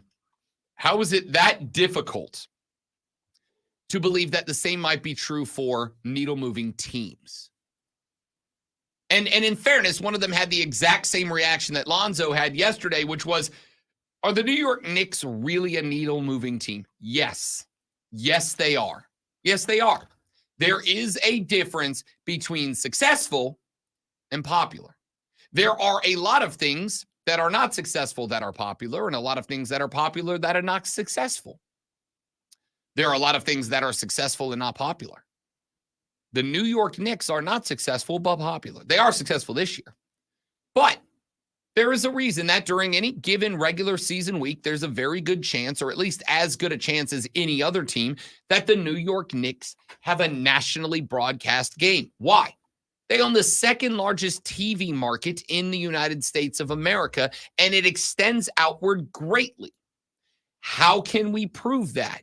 Well, let's go back to game number 3 last night. Carolina Hurricanes taking on the New York Rangers. The Rangers in that same boat. It's been a while since the Rangers have been good. They are very good this year. They are so good that the Hurricanes limited tickets to games 3 and 4 just to folks in the Carolinas. You have to have a credit card based in North Carolina, South Carolina, or Southern Virginia to buy an initial release ticket. Why? Because the Rangers fans in these playoffs have been taking over barns one after the next. They haven't been good for years. And yet their fans are traveling like what to go watch their team play. If you're the NBA, I pointed this out yesterday, the nightmare scenario for you if you are the NBA, despite the fact that they are right now teams that we're very much enjoying. The nightmare scenario for the NBA is an NBA Finals between the Oklahoma City Thunder and the Indiana Pacers. That's a nightmare scenario. Or the Oklahoma City Thunder and the Cleveland Cavaliers, although Cleveland's got a little bit more sway than Indiana does. I think I could be wrong. That's a nightmare scenario for them. Why? Because while it might produce a fantastic NBA Finals for those of us that are fans and don't really give a good gosh darn who's in the finals, there are a lot of people who watch based on hype. There are a lot of people who watch based on popularity. And those two teams, coming from very small markets, don't have it. But then, and I've got to give credit to one of the guys in the group chat last night that said, wait a minute, Rob, let's think about those two teams that you just mentioned. The Oklahoma City Thunder, now this was earlier in the evening before they lost the game. And I thought Oklahoma City was going to put that game over Dallas in the bag last night. That was before Luka decided to go vintage Luka Doncic on it. I thought that, and this is what triggered this conversation, was we were talking about our bets for the night. And I said, I'm not super confident in it, but I think I'm going to go Thunder money line. It's like minus 250, so I got to give a little juice. But I think they win the game. I think it's a close one. He said, wait a minute, Rob. You just made the argument about small market teams, yet here's the Oklahoma City Thunder that you think are about to take a 2-0 series lead over the Dallas Mavericks. Dallas is a top 10 television market. Dallas is a team that has some popularity to them. I said, that's a great point. He said, over on the other side, you've got the Cavaliers. You've got the Pacers. These are two teams that moved on against either larger markets or larger bandwagon fans. Let me be clear about this. I am not saying that the NBA rigs series against small market teams. I'm saying that I think there is, and this is one of the reasons, that to the chagrin of the great one, I am team AI ump. I am team robo ref. I am all for getting to a point where every aspect of every game is officiated by lasers and microchips and artificial intelligence. Why? Because it removes bias from the equation. And I think that, nope, I don't think. I think at this point it is psychologically proven that every human being has biases, conscious or not. Every human being has biases that you can say I put off to the side, that you can say I try my best to ignore, but it's hard to ignore. It's hard to do. Everyone has a bias, and that bias might be regional, it might be local, it might be racist, it might be sexist. Everybody has inherent biases. You know what doesn't? A robotic program that you've programmed not to have a bias. That's what doesn't have a bias. And I think Rick Carlisle has a point. Let's say that 20%, 20% of the calls that Rick Carlisle's Pacers sent into the office, let's say 20%, not 100, not 75, not 50, not 33, 20%, not even 25%, 20%. One out of every five that he sent, he has a point, is a mistake. In a year in which the NBA has been, as Lonzo pointed out earlier, writing a letter a day saying, This was on me. My bad. we blew a call. That would mean that in this series, through two games, there have been no less than 16 calls. 16 calls that helped the Knicks. 16. In games that can frequently be decided by 2 points. 16 calls. That's unreal. You ask me why I'm team robo ump. You ask me why I'm team AI ref. This is the reason why. Because when you have situations like this, and I'm reading through right now, and it is hilarious to me that there's a bunch of folks on Twitter. You got New York writers that are going, there's no bias, get over it. And then you got people from literally every other city in America going, yeah, we kind of see it too. Texture said, Rob, AI also has the bias of its creator built into it. That's why it's a team thing. This is why science works via peer review. You submit your idea, your evidence, your hypothesis, your conclusion, and then it has to be checked by 1,000 other scientists so that they can spot your bias that you missed. I want the same thing here. That's how science works. It's how sports officiating should work. Appreciate AI texting in. Yes. Stop the bias. Stop the bias against small market teams. I'm all in with Rick Carlisle on this. When we come back, Evan Lee, veteran defender for the Greenville Triumph, joins us as the Triumph return home for a game tomorrow night at Paladin Stadium. We will talk to Evan when we come back on the Rob Brown Show in the Fan Upstate.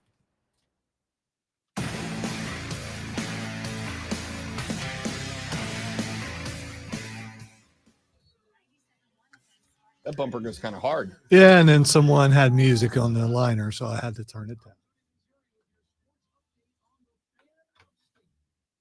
Is he calling us? Yes. Okay. Hopefully, after I take a bite.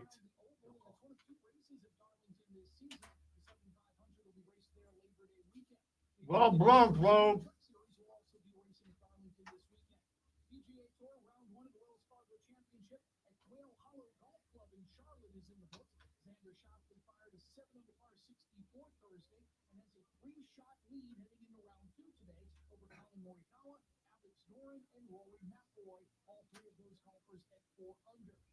Charlotte Hornets have hired Celtics assistant Charles Lee to be their new head coach, giving him a 4-year deal.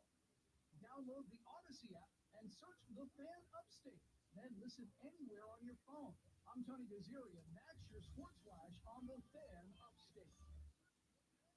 All right, guys, we're going to step away just a moment to get Evan Lee set up, and then we'll come right back. Don't go anywhere.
The Rob Brown Show rolls on. It is the Fan Upstate. Rob and the Great Lonzo with you. Evan Lee of the Greenville Triumph will join us here in just a couple of moments from right now. Then at 8:20, Tyson Jeffers is the general manager of the new Spartanburg baseball team. They will reveal the name, the logo, the brand, the moniker tomorrow at a block party over in downtown Spartanburg.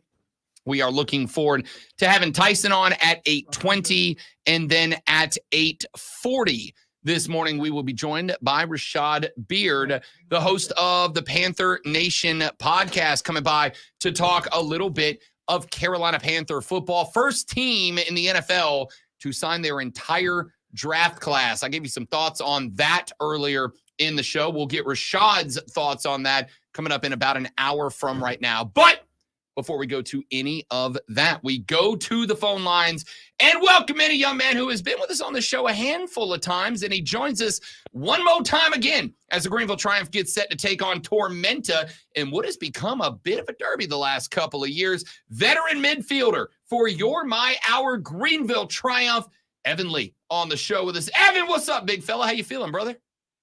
Hey, good, Rob. How you been? Real good, man. Real good. Looking forward to get back in front of the stadium, get back in front of the boys coming up on Friday. How we feeling, man? I know that was a bit of a letdown loss in the opening match of the Jaeger Cup, which, by the way, is my favorite named tournament in all of sports. How the boys feeling getting ready for another USL League One matchup? We're feeling good. We're ready. Obviously, the first one against Richmond going into penalties was a little disappointing. But whenever you go into penalties, it's kind of a toss-up, to be honest with you. So it is what it is. You know, watch the film, try to get better, and then, you know, Tormenta's been on a bit of a run recently. I know they just lost in the Open Cup to Charleston on Wednesday in the 120th minute. So they're very competitive right now, and it's the game that we're looking forward to. I want to get into some X's and O's in just a minute, but I I think for me, the best part about sports is the emotion. It is the personal side of it, Evan. And obviously, you guys have developed a bit of a rivalry against Tormenta the last couple of years. There have been playoff eliminations. There have been some chippy games on both pitches, home and away. Do you guys, like as a squad, do y'all feel the same way? Is there a little something special when Tormenta comes to town? Yeah, I think so. I don't think it's nothing that we openly discuss, but it's definitely something that we know whenever we play Tormenta, it's going to be a battle. And they're coming, they're going to throw some punches, and we have to be ready to take them and then throw a few of our own as well. So, yeah, there's definitely a little bit of added juice when we play Tormenta. I like it. Evan Lee, veteran midfielder for the Greenville Triumph, joining us here on the Rob Brown Show in the Fan Upstate. So I'm going to go a direction that I've talked with Coach Rick Wright about this. I've asked some of your teammates about this, and I want to ask you specifically because I think you have a particular angle in the conversation. One thing that is interesting about this team this year is I think you guys have maybe the most healthy mix of young and upcoming talent, guys like Zion, and a solid mix of vets, guys that have been here for the haul, you and Tyler Pollock, et cetera. How has that mix been for you on the veteran side as a team leader, as somebody who's been here from the beginning, as we try to grow some new talent, some fresh legs on the squad? What's that been like for you? Oh, it's been awesome for me. Kind of moving into more of that elder player role within the team is something that I've cherished a lot. I think we do have a great mix of senior players and young players. And I think the best thing that this coaching staff has done is get guys that are at different stages within their career on this team. I think it's important to have that balance. It's important for the young players to see senior players who have been here, who have been around the block, whether it's just been in League One or the championship or MLS. It's really good to have those guys, not just on the field, because obviously those guys help, but I think it's more about off the field and teaching these young guys kind of what the day-to-day needs to look like and how you can improve. And something might seem so simple, but how to watch film, right? How to critically watch and take notes and digest things to improve your overall game. Because if you as an individual can improve your overall game, the team is going to do better. So it's really just helping these guys come along and then show them kind of a path forward. But then at the end of the day, it's up to them, right? Senior players can't make you do anything. At the end of the day, you have to do it. And so it's just our job to give them the tools to excel.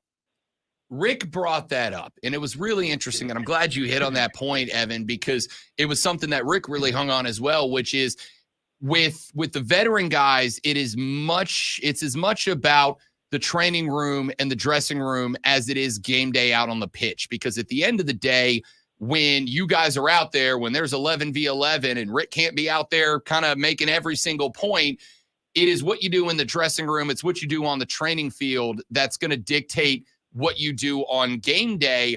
So how has that communication been? And I know there's even some new old guys like Sebastian Velasquez, but you've also got this group of young guys. How is the communication? Like, are they taking to the vets? Does it feel like these young guys are really kind of finding what the Greenville Triumph way is? Yes, definitely. For sure. I think our young boys they want to learn. And so they ask questions. You know, Zion and Mo, they talk to Leo every single day. They pick his brain. They ask him questions. Daniel Wu in the back is constantly talking. I mean, he was here last year, but constantly talking to Brandon, constantly talking to Tyler. Hayden constantly talking to guys. Ben talking to Sebastian. I mean, guys are constantly in communication with the older players that play in their position. And I think the best part for me has been to see that these young guys don't have an ego. They understand their role. They understand where they're at, and they want to improve. There's no one that is trying to withhold information so that they're picked in the 11 and the teammate isn't. No one is doing that. Everyone is helping everyone, and we are really trying to push in the right direction. I love it. Evan Lee, veteran midfielder for the Greenville Triumph, joining us here on the Rob Brown Show in the Fan Upstate. The Triumph back in action tomorrow evening against Tormenta, 7 o'clock in Paladin Stadium. I want to get, Evan, to your thoughts on Rick Wright. Obviously, you were here throughout the John Harkes era. John had not just a ton of knowledge of the game, but kind of that celebrity side to it. Here comes Rick Wright, who has been in his back pocket, who has learned from him. But even from the stands, we've been able to see a couple of differences about the way Rick runs a team and the way John ran a team. Your perspective as a vet who was there for the long haul with John Harkes and is now in the Rick Wright era, what would you say are some of the bigger similarities, some of the bigger differences between the old regime and the new? Yeah, well, first of all, John did a tremendous job helping create this team and this club, and this club is forever indebted to John. And John did a phenomenal job. That being said, Rick is absolute magic. He is absolute magic. The way that he manages people, the way that he communicates with us, and not just Rick, Mark, our assistant coach, is awesome as well. His knowledge of the game is very high level. I'd say with Rick, it's a bit more of a, I don't know if relaxed approach is the appropriate way, because that can come as a little bit negative sometimes. But there's a little bit more freedom. The guys feel a little bit more individual responsibility, which Rick has given to us, and he has told us on numerous occasions, this is your guys' team. This is not my team, right? Yes, I am the figurehead. Yes, I'm the coach, but this is your team. I am here for you guys. Whatever you guys need, I will do my best to provide for you. And when you have a manager like that, you're willing to run through walls for them. And I think that's kind of where Rick is with our team. And it's been very great. Evan Lee, midfielder for the Greenville Triumph here on the Rob Brown Show and the Fan Upstate. You guys were white hot coming out of the gate. Have had a couple of hiccups, but not much. How do you maintain that momentum now that there's still some Jaeger Cup games down the line, but we've put the U.S. Open Cup behind us, not the way you wanted it to end, but a real tough draw for you guys scheduling wise. How is this team about maintaining composure and not getting too much in their own head if a couple of results don't go your way? Yeah, that's a great question. I think for us, the Open Cup is always awesome. It's a lot of fun, and it's a good measuring stick to see where you're at. But also, with a small roster that we have, it's extra games. It's more time on the field and playing and less time training. And so while, yes, that is fun and it's great, we also miss out on a lot of training sessions, because when we're playing Saturday, Wednesday, Saturday, we're not really training that week. It's hard to really work on things. And with a little bit younger team, I think we need to work on things, right? Even if you have a senior team, you have to constantly be working. And I think being able to now be in a rhythm of kind of one game a week, I think that really, really helps us, and not just us, every team across the league, of course. But I think just staying in the present and understanding that the next game is the most important one. And we always focus on our performance, and we kind of live with the result. We believe that if we perform at a high level, it's going to be tough for teams to beat us. But that being said, it's football, right? Anything can happen. You could play the best game of your life and you can lose 1-0. That's just how sport goes. So never trying to get too high after a win, never getting too low, just trying to stay even keel and kind of roll with the punches. And when we get really good momentum, just trying to keep it. Got another couple of minutes here with Evan Lee of the Greenville Triumph. Let's talk a little bit about this match tomorrow. Tormenta coming to town. Like you said, this is almost a bit of a derby at this point. It's kind of become a rivalry. These two teams, even with the changes in personnel, know each other very well. So how does this game break down to you? What is the approach? Is this a game you really want to turn the aggression on because it's a rivalry? How are you guys approaching this match against Tormenta tomorrow night? Yeah, I mean, we definitely want to be aggressive. I think that's been a change in philosophy that Rick has brought to us. We high press a lot more than we've ever done in the past. We want to win the ball back in our attacking third, so we're closer to goal. So it's easier to score. We're not pressing to win the ball back. We're pressing to score goals. And I think that's very important to know and to understand as players.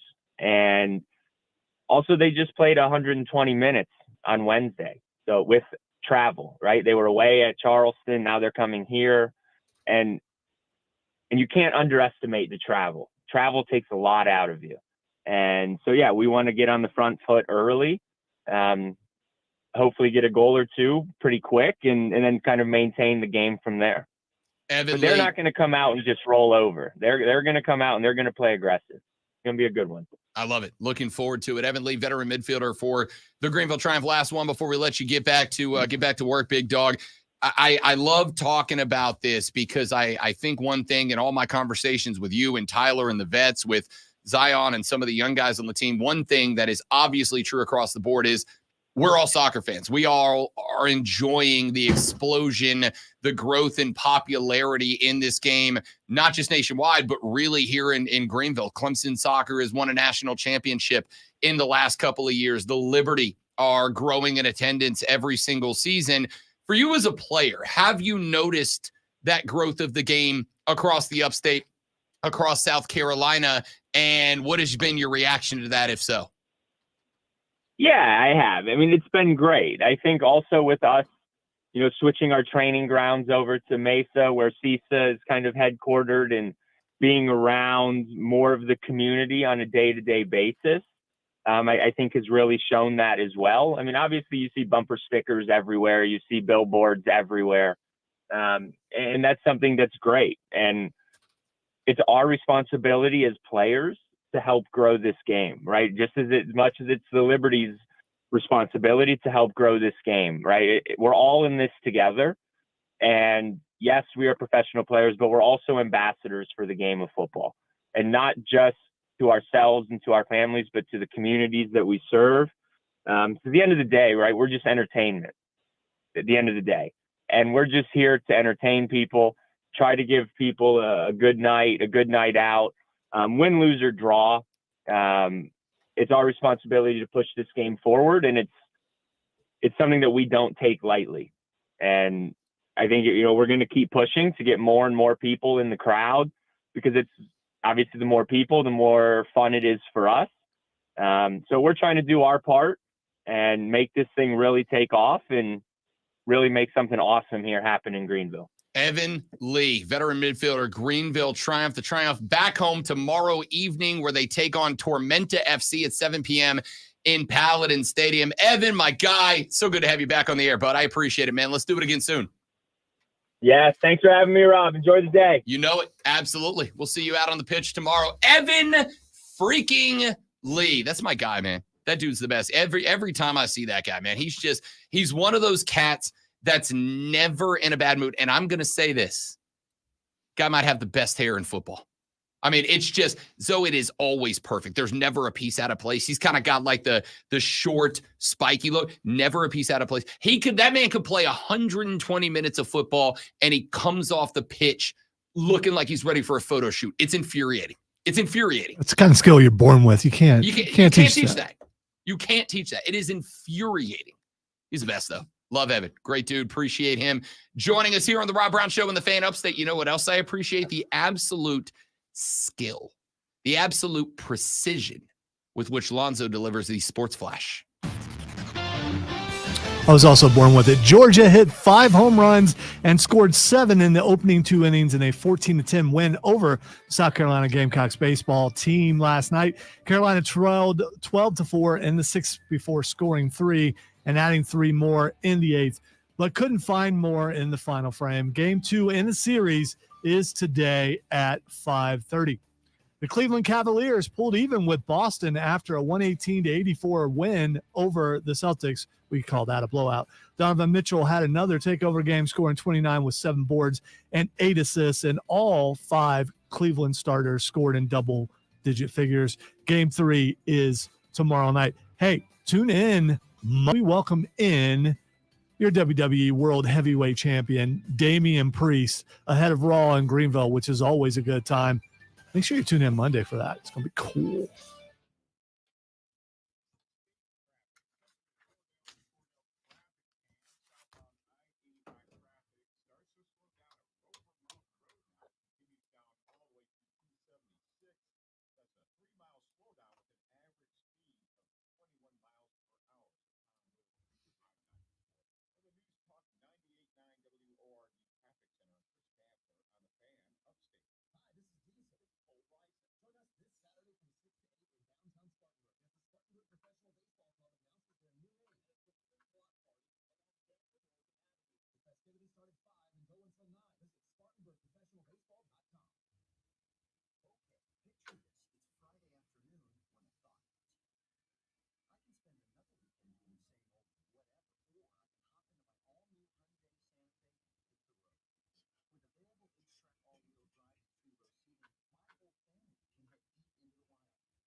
Oh.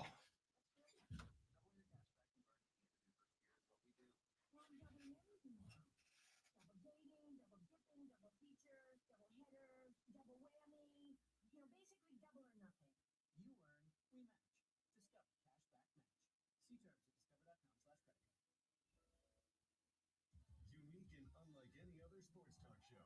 It's BetMGM Tonight, Monday through Friday from 7 to 11, only on The Fan. BetMGM Tonight is the red zone for casual and hardcore sports fans. Live sports betting updates for all of the night's games as they happen. And the latest scores, sides, totals, props, parlays, futures, and much more with real-time, relevant sports wagertainment tonight at 7. BetMGM Tonight, exclusively on The Fan. And on the Odyssey app. It's the Rob Brown Show. Mark Benetti, voice of the Greenville Swamp Rabbits here on the Rob Brown Show. Talk to me a little bit about Mordo. Talk to me a little bit about who he is as a coach and why he has been so important to what the Rabbits have become. He is a detail-oriented man. He's a very intense man, especially when it comes to the game of hockey. Very rarely have I seen somebody take the game more seriously than he does. And it's exciting. He has showed his dedication to getting players out in the community off the ice to showcase even further there. He's a guy that gets it from the ultimate leader standpoint. When you look Thanks, at Steven. his hockey career, when he played in the ECHL, when he played in Target, he was a captain with Wheeling. He's somebody that when he became a head coach, he found a way to effectively lead men, and it led to 221 wins in Europe over 6 years. And then he came here and he has 155 wins in 4 seasons. I couldn't be more proud to work with a gentleman of his caliber. Don't hit snooze. Play the Rob Brown Show, now morning 6 to 10 on The Fan. Wire to wire with Diesel and Cole Bryson. Turn on, leave on. I hear it every time now. I bet they never notice. Worst part about it is I bet I get blamed for it. If they do notice, they'll think I put, 100%. they'll think I put it For the together. record, so did I. I didn't. I know, but it was my first reaction.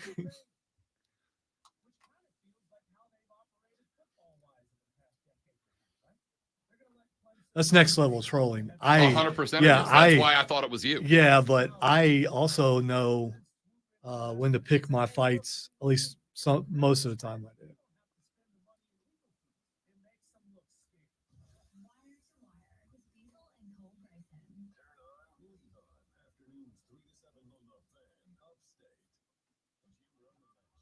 I guess maybe I just listen differently than other people because I notice it right away. So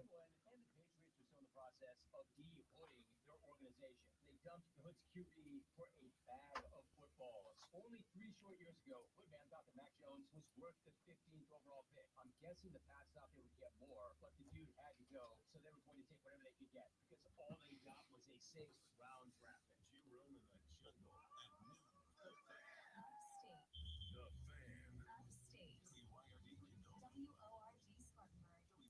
yeah, that's not going to work, Odie.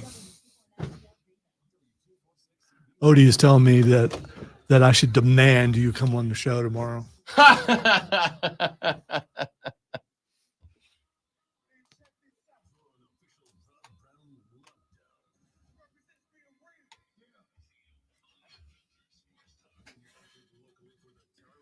I think the hyped future meeting is just that. It's just hyped.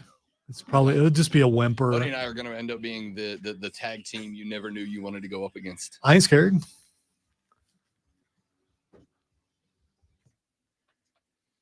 And here we go. Hour number 3 of the Friday edition of the Rob Brown Show starts now. Why'd you act like surprised? that. Oh, wow. Look, we're in hour number 3. Because for some reason in my head, we were starting the 7 o'clock hour. Despite the fact that we just talked to Evan Lee from the Greenville Triumph, who I knew was at 7:40. For some reason in my head, we were about to start the 7 o'clock hour. We got 2 more big guests coming up. We sure do. I mean, you know. We sure do.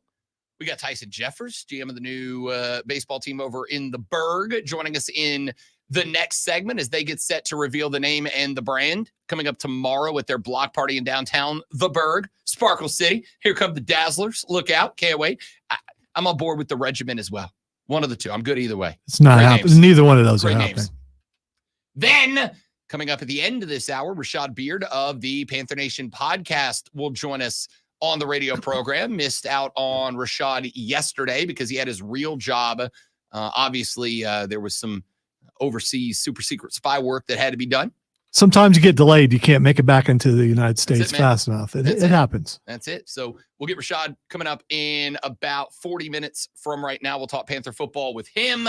And then the next hour of the show, 9 to 10 o'clock, it's Friday Free For All. It's up to you. Whatever y'all want to get to, I am good with on the show. But I figured here, let's just take a look at the weekend because I got to tell you, I understand for many of you, this is the off season. This is the downtime. Ladies and gentlemen, if you're a sports fan, there ain't no off season. There just ain't none. Rob was doing air quotes. If you want to see him do air Real quotes, hard, you should check us out on Facebook, YouTube, Twitch, or X because we're nearly almost always on. Yep. Search the Fan Upstate on Twitter, on Facebook, on YouTube. Search the Rob Brown Show on YouTube or Twitch, and you can watch all 4 hours of the show all 5 days a week, every single week, unless we aren't here, which is rare, but it does happen sometimes. All right. Let's take a look at the weekend upcoming, and let's start with this evening's matchups in the NBA. New York on the road at Indiana. The Pacers, 7.5-point favorites at the house. Hayden Ass Mario trying his best to convince me that Indiana is just the home of basketball and that this is going to be the best home court advantage in the NBA, as if New York City does not exist. I do like the Pacers to win at home, though. Yeah, I mean, Indiana, obviously a better venue to play in and where basketball was perfected. So, I mean, how could they not win against that overrated team that's never really done anything ever in the history of mankind? The only reason why they're famous is because they play in some arena that's named after that stuff that you don't want in your food. Because if you got MSG in your food, most people say, I don't want none of that. So, I mean, you know. 2 things. Number 1, good Asian food is not complete without MSG. It's not the same without MSG. If you don't have MSG in your whatever, your pad thai or whatever, you're doing it wrong. And Asian food, way up at the top of Rob's favorite genre of food. By the way, I'm not dissing the food. I said some people don't like MSG in their food. That's all I said. That's not Madison Square Garden they sprinkle in your food. Like, I know you are, but I feel the need to say it anyway. It was me making fun of Madison Square Garden, Rob. I don't know what MSG stands for. Now that I think about it. What is MSG? Monosodium glutamate. Yeah. You knew that? Yes. Attaboy. I had no idea. A food additive that tastes salty but gives food an umami flavor, which is considered the 5th taste. That's why Asian food with MSG is the best. Taste. It's made from the sodium salt of glutamic acid, which is found naturally and from plant-based ingredients like sugarcane, cassava, sugar beets, or corn. How about that? We all know what MSG is now. Except Lonzo, who already knew what MSG was. Big smart boy. Gotta love it. Give me the Pacers at home in game. I am going to say the Knicks take game 4, though. I'm going to say Knicks. I think the Knicks right now, Let me tell you what the strategy is, because I've been thinking about this Rick Carlisle thing for a day. Can I give you my theory? What might actually be happening here? You can do anything. Your name's on the show. That's true. All right, almost anything. I was gonna say. Let me give you my theory. The Knicks are one of the most physical teams that we have seen in a very long time. They're wildly physical. Ton of hand checks, ton of body checks. When they box out, really, really, really physically. Tough basketball team. Do you think, great one, that maybe when a team is as physical as the New York Knicks are, that bias that Rick Carlisle believes is true, the bias I think is true to a degree. Do you think that bias is maybe created by, if you're really physical all the time, you can't blow a whistle on every play, so we're only going to start calling the really physical stuff? Like, is this maybe less big market, small market bias and more the Knicks are constantly hand checking, constantly body checking, constantly throwing bows to the point that officials go, I cannot blow a whistle every time that happens. We'll be here all night and the Knicks will run out of players. Is that maybe where this comes from? Maybe this is less big market, small market, more very physical team versus finesse team? I really believe that some of it comes down to the mood of the referees, and some of it comes down to, okay, if I make too many calls, I'm not making it out of here. Wouldn't that go in your head a little bit? And I know the professionals and they should feel safe, but in a hostile environment, you got to think that a little bit, wouldn't you? I know in your refereeing career, you were never in danger. No, not at all. I was the most down the middle ref. Soccer moms, though, they can. Dude, soccer moms are terrifying. Yeah. New age soccer moms are terrifying. This hilariously, I remembered this morning. There was a video interview. Does the name Tim Donaghy ring a bell for anybody? Believe he's is he out of jail yet? I have no idea. I know he was in jail.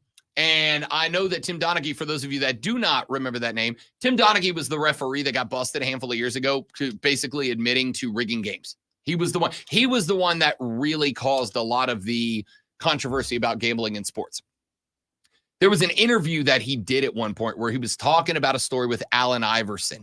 And he said that there was a game where Allen Iverson berated one of the referees on one of his crews, like berated the guy for not giving him a call. And he said the next game that we got with AI, the refereeing crew had a discussion before the game, and they were like, we're not letting him get away with anything. Iverson was infamous for putting the hand under the ball on a dribble, right?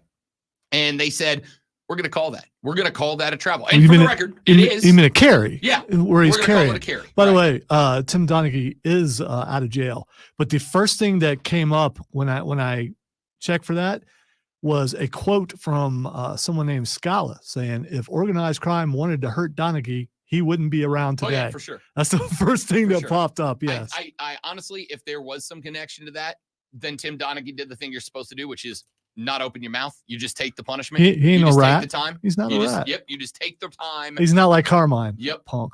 You take the time and they take care of you when you're out for eating the punishment for everybody else. Anyway, Tim Donaghy said after AI berated one of the referees, the next time we caught him, we were calling carries, which never got called on AI. And we were not giving him ticky-tack fouls, and we were calling ticky-tack fouls on him. And Donaghy said at one point during the game, AI walked up to him and was like, yo, when is this going to end? And he said, what are you talking about? When is what going to end? And he said, AI just smiled because he knew he couldn't beat me. He couldn't beat us, right? That's the bias in refereeing I'm talking about. And I get it. If a guy comes over and berates you, you're going to want to get back at him. But that's the bias I'm talking about that impacts games. Yeah, well, don't do that to a person who has power to make your what you're doing, your life, worse. It's like, do you go in there and intimidate the boss every day? I don't think you could. But if you could intimidate the boss, would you? As I used to tell my teams back when I used to coach, and I actually probably will get back into youth coaching at some point. As I used to tell the kids when I coached, older kids, when I coached middle school and freshman teams, you know what the best thing you can do when a referee ticks you off is? Nothing. Take it back to the bench. Take it back. Go in if you need to. In fact, I had a high school kid, a ninth grader at one point, that got kicked out of like 2 straight games for getting after a referee. And I sat him for the 3rd. I'm like, nope, you're sitting out a game. And I said, let me tell you what you're going to do from this point forward. If you get to the point that you feel like you're going to explode on a ref, go in the locker room, grab a Gatorade cooler and throw it at a wall and throw it at a wall over and over and over until you're over it, and then come back out and then check into the game, because you are never going to beat a whistle. You're never going to have a referee go, yeah, you're right, player. You're right. And because you're right, it's not going to happen. Go beat up a Gatorade cooler and come back out later. This is why I've never had a problem like when a baseball player gets real mad and he takes a baseball bat and he starts beating the crap out of a water cooler. Good. That's fine. If that's what you need to do to get it out. That is why I'm fine. Not only does Patrick Beverly catching a 4-game suspension not enough for me, the man should be charged with a crime because he, committed one on national television. I'm fine with that.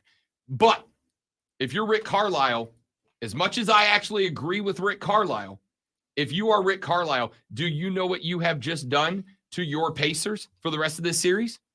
You've made it that much more difficult to win because the refs feel like they just got called out on national television. Do you think they're your buddies now? Absolutely not. Absolutely not. Denver's at Minnesota tonight at 9:30. Minnesota's 4.5-point favorites. Go Denver money line on this one, Zoe. Just a straight up win for the Nuggets. They can't drop another one, right? Right? I'm reluctant to say anything, but don't turn your back on the Wolfpack. Don't turn your back on the Timberwolf pack.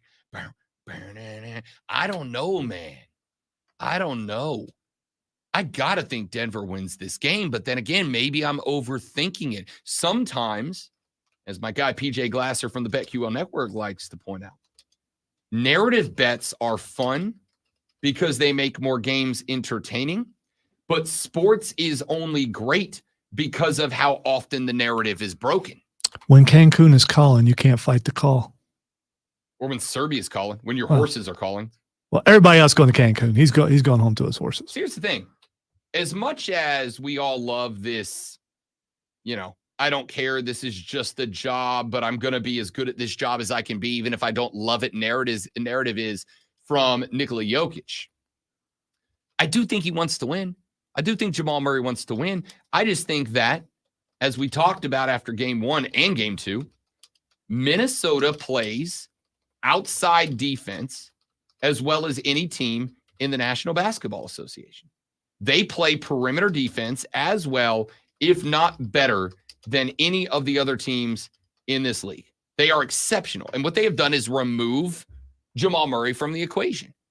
They have removed these guys from the equation. They have put it all on Jokic. And as we pointed out this week, in games where Nikola Jokic takes 25 or more field goal attempts, they lose more than they win. They are 4-6 in the last 10 in games in which Jokic shot 25 or more times. They are being outscored by 62 points in that last 10 games. That's not it. So I'm going to stay away from that game. Oklahoma City, Dallas, 1-1. Boston, Cleveland, 1-1. Who comes out of this weekend with those next 2 games on Saturdays? Who comes out of those 2 series with a 2-1 lead? Oklahoma City, Dallas, Boston, Cleveland. Which of those 2 teams, one from the East, one from the West, is holding on to a 2-game lead when they play again on Monday? I know. I'm going to go with Dallas. You think Dallas steals one? Another one puts the 1 seed in the hole. I think a hurt Luka is a scary Luka. I mean, he was last night.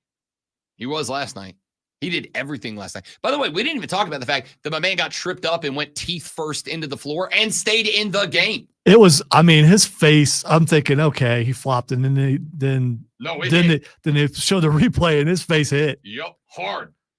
He's got to learn how to take a bump better. It's just, As somebody who was taking that flop and lost 2 front teeth because of it, it does not feel good, my man. You also need to learn how to take a bump better.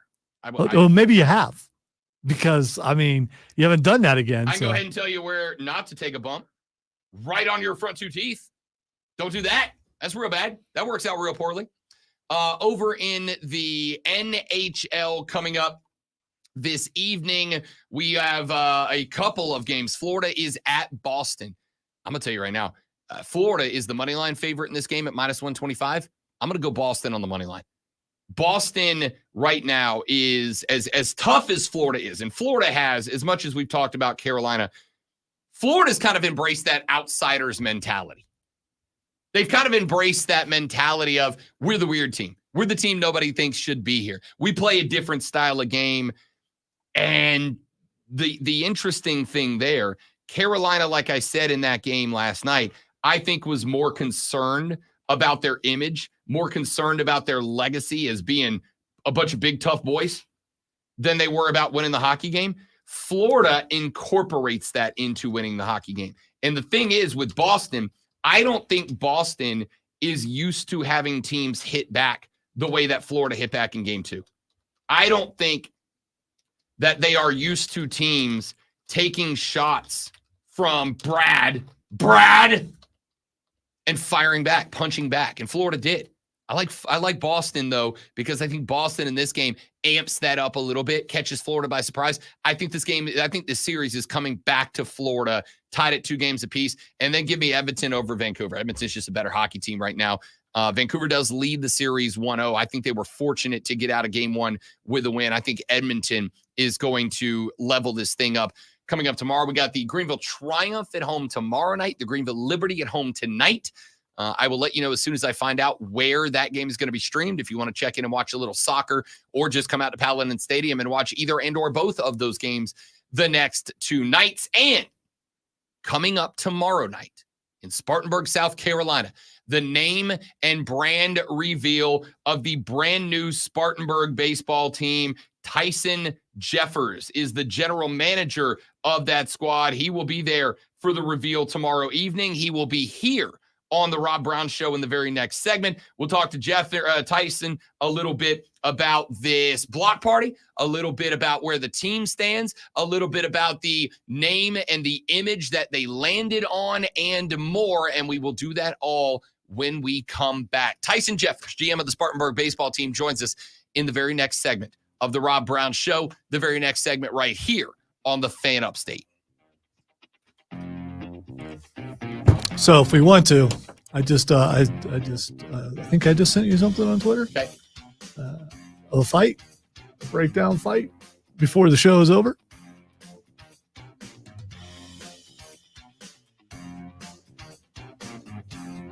Rob Brown Show.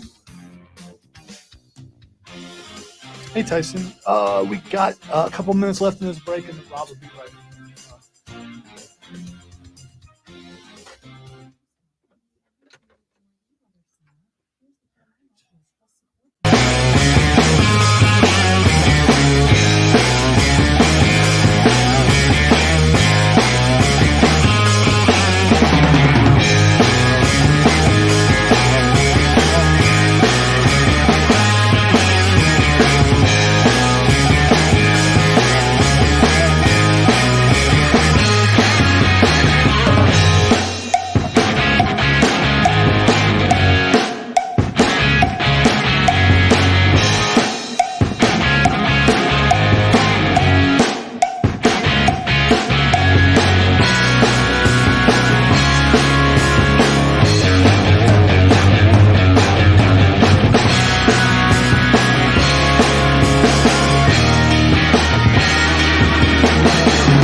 we're back. Thanks for being here. That rail slide was a totally different thing, Steven. It was a different incident. Yeah, that was the other time I fell and hit my head on the concrete. That was a bad. Things are becoming a bad backward bump. Yeah, I mean, you should stick to the I disc. knocked myself out for that one too. You should stick to the disco bump. I really should. You probably could do that better. Maybe I don't know. Flat back, boys. Flat back.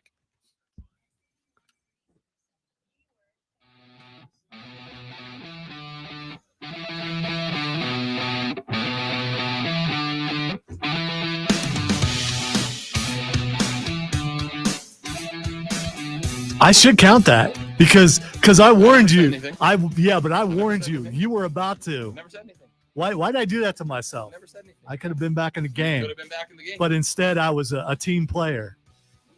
I caught it. No, you didn't. Ladies and gentlemen, coming up tomorrow in Spartanburg, South Carolina is a major event that is taking place. There's going to be a little party going down in the Berg tomorrow. And at that party will be revealed the name of the brand new Spartanburg baseball team. And joining us once again on the Rob Brown Show in the Fan Upstate to discuss that event, that party, is the general manager of the new Spartanburg Baseball Club. He is Tyson Jeffers here on the Rob Brown Show and the Fan Upstate. Tyson, what's up, big dog? Been a minute. How you doing, brother? Up? Good morning. How are you? Living the dream, bud. How are you? Living my dream. I love it. I assume the answer was going to be busy as hell. Busy as hell, yeah. There it is. There it is. Man, you Busy guys, as hell. yeah, how's the last couple of weeks been? Like, I know that you've been out and about meeting other less attractive radio hosts in person doing interviews. I know you've been everywhere in the media the last couple of weeks. Like, are they giving you tonight off at least to get some rest? No days off. No days off. Here's the reason why. It's because my career has been in baseball. So they're like, yep, Saturday's your opening day, but guess what? You don't have 60-something games to play after that, so you can do this.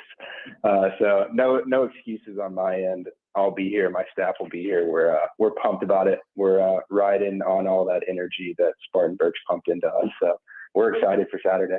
So no seclusion. You're not hidden away somewhere so you don't slip in the final hour and let everyone know what it is before the announcement. Yeah, I have a gag order right now, so I can't say anything, I guess. I respect it.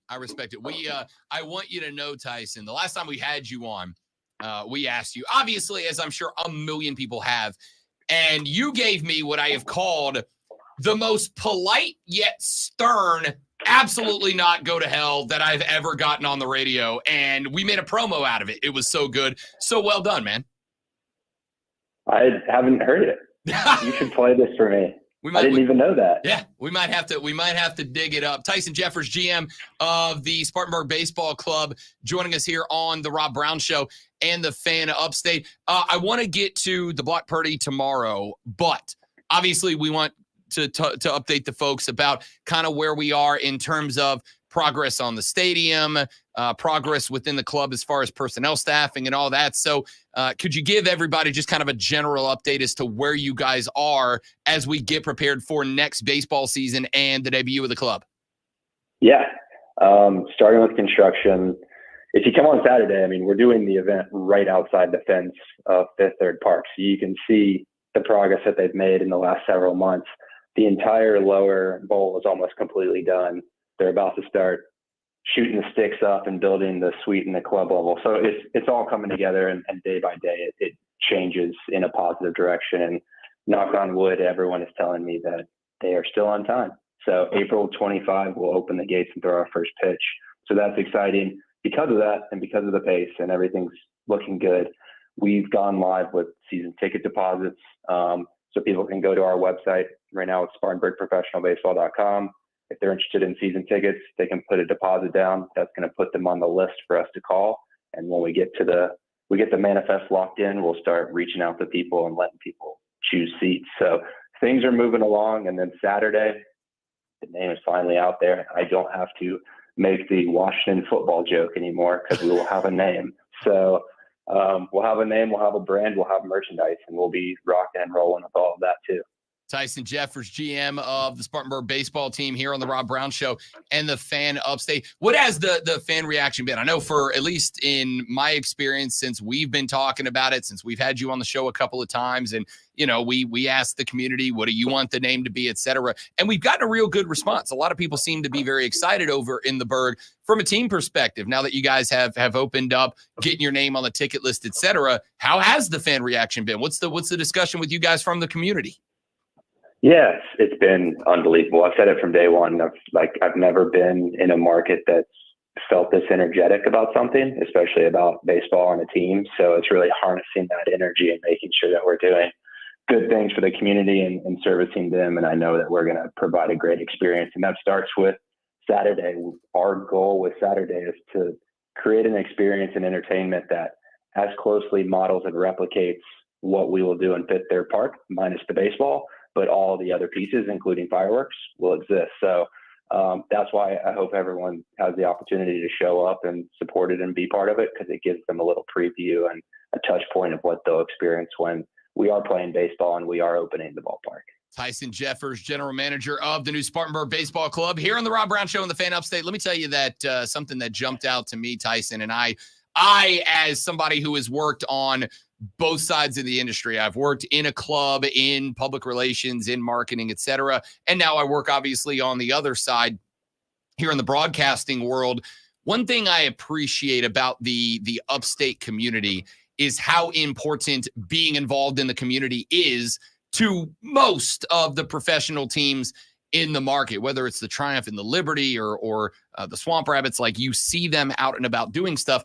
The fact that you guys elected to throw a party around this name reveal as opposed to just a press conference, the fact that you guys decided to invite the community to come out and actually be a part of what I feel is a pretty big occasion, as opposed to just having a couple of television cameras to get the best angle, that seems reflective of kind of that same mentality and attitude. Does that rank high up on your priority list? It's number one on the priority list. And yeah, when you do a live event and there's thousands of people sitting there watching you, it's a little raw. And when things screw up, people get to see it. So it isn't TV, and it's a little bit more real and personal. And that's important to us, because that's what we'll be creating at a baseball game and the things that we do around there and the other events that we host at Fifth Third Park. And the talking points of that and the things that we're really harnessing as a staff and as a culture internally is making sure that we are accessible and we're having our doors open. And the reason Fifth Third Park ends with park is because a park is a community gathering space that people can come together. So we want to embrace that. We want to embody that. And then for this to be our first major event that we can invite the community, we wanted to make sure that everyone knew that they were welcome to attend and be part of this monumental day for us. I love it. All right, let's flip over to this party itself. Can you tell us a little bit about kind of what the agenda looks like, man? Because there's nothing better than a great block party. There's nothing better than a tailgate party. And it kind of seems like you guys wrap the two up into one event tomorrow. Yes, sir. So 5 o'clock, the street will open. That's Daniel Morgan Avenue, right outside of where Fifth Third Park will be. It's between Broad Street and West Henry Street. So if you know the AC Hotel, it's right behind the AC Hotel. That entire street will be blocked off. It'll be filled with food trucks, drink vendors. There'll be a stage with live music, a DJ. There'll be things going on from 5 p.m. until we start the programming for the name announcement, which is at 7 p.m. And there'll be some thank yous and kind of the formal stuff before we get into the fun stuff. We'll show some never before seen vantage points and perspective of Fifth Third Park through the lens of a fly-through tour before we get to the name reveal. And we're working with some high school players to be the models of our jerseys. So they'll walk out and then imagine name.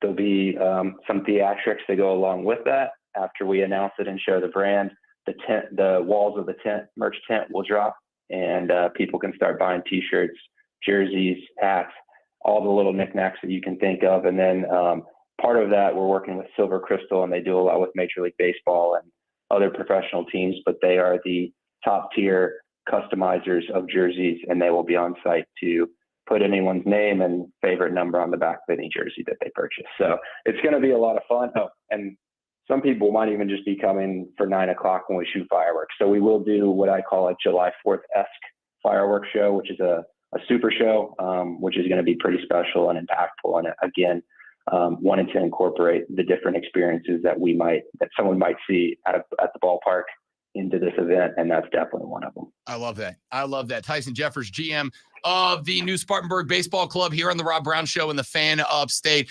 Obviously, Tyson, as you have been exceptional at not giving us anything to work with over here. Not going to tell us name, color, brand, logo, whatever, but are you guys happy with where you landed on? Is it something that's caused some excitement within the team that you think is going to resonate with the fans as well? Yes, 100%. And I think any good brand, when you look across, and I won't give any hints, but it's all about the layering. And yes, we service Spartanburg, and we are Spartanburg's team, and we service the upstate and this region. But you want a name that can have a conversation across the country and get people to ask why. And in some cases, it's why in a negative tone, and you get the opportunity to tell the story. And sometimes it's why in a positive way. So part of it is telling Spartanburg's story and history and having those touch points, as well as having a lot of fun.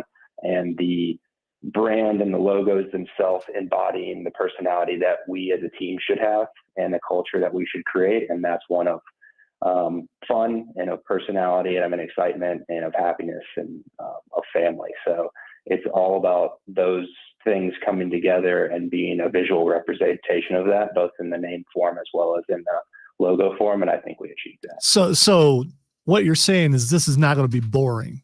It's not going to be. I don't think it's going to be boring. Yeah, I don't think anyone's going to. The worst reaction is no reaction to anything like this, is where you just get to shrug your shoulders and be like, you want people to be happy or mad. Either one helps. So like, even if you have a negative reaction, great. Like, at least you have an emotional reaction to something.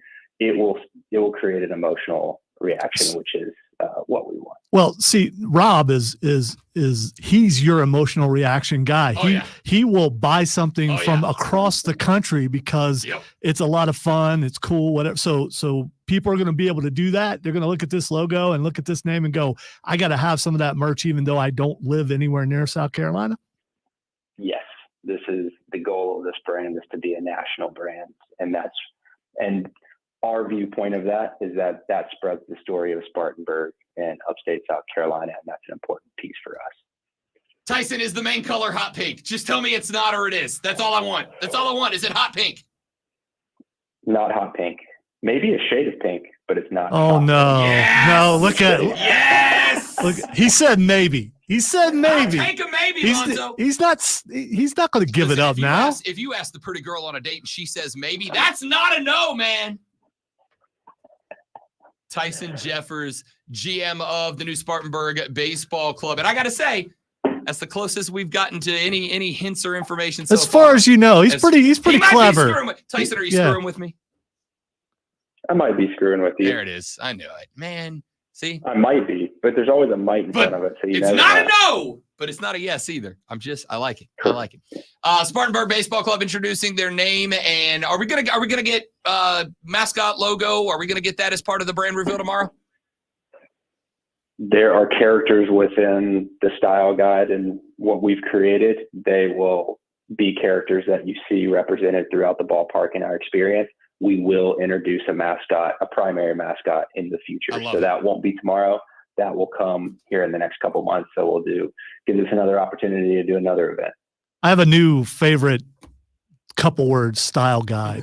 I mean, that's yes. Oh, see, my next question after that answer is, are you running for office next, Tyson Jeffers? That was beautifully well done.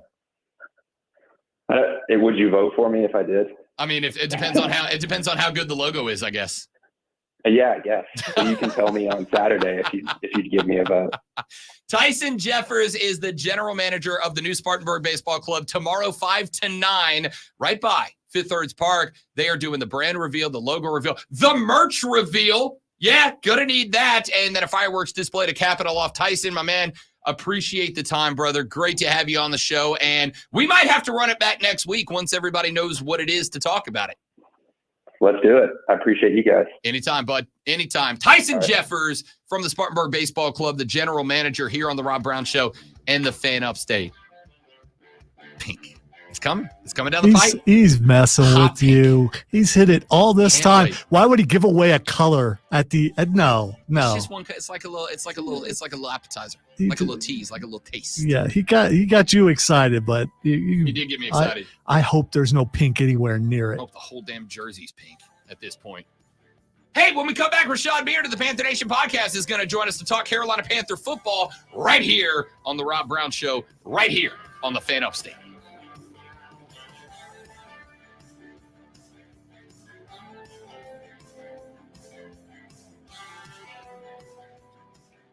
All right, guys, step it away for a minute while we get Rashad lined up. We'll be right back. Don't go nowhere.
Rashad Beard, what's up, fella? What's going on, guys? You all right, big dog? Yeah, man. That real job getting in the way of the fun stuff. Sometimes. So what you're saying is a spy game isn't fun, Rob, and it looks like it's fun. Just rather talk football. Yeah, man. You know, spy stuff gets old sometimes.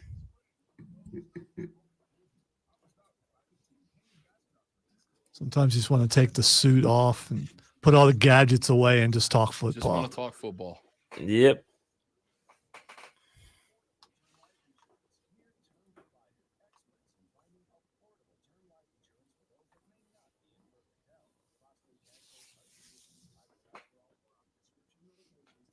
Rashad, if you're interviewing a a wrestling champion, what is the first question you would ask them? We got Damian Priest coming in Monday, who is the world heavyweight champion for WWE. Familiar. Rob and I will be short, which is it's a concern. Thinking about wearing some taller shoes. Because I will be. You're not making up the ground from 6 foot to 6 No, foot. but I will be the shortest guy in the room. I don't. That's yeah. Yeah, I don't know what I would ask him though. I've listened to a couple of kind of know a little bit about him already. I guess one of the questions I would have asked is kind of what he modeled his style after. I know it's Scott Hall, so I mean, I probably will ask that. Yeah, maybe elaborate on that a little bit. Yeah. We don't know how to ask questions, so we're asking other people to tell us how to do that. So, yeah.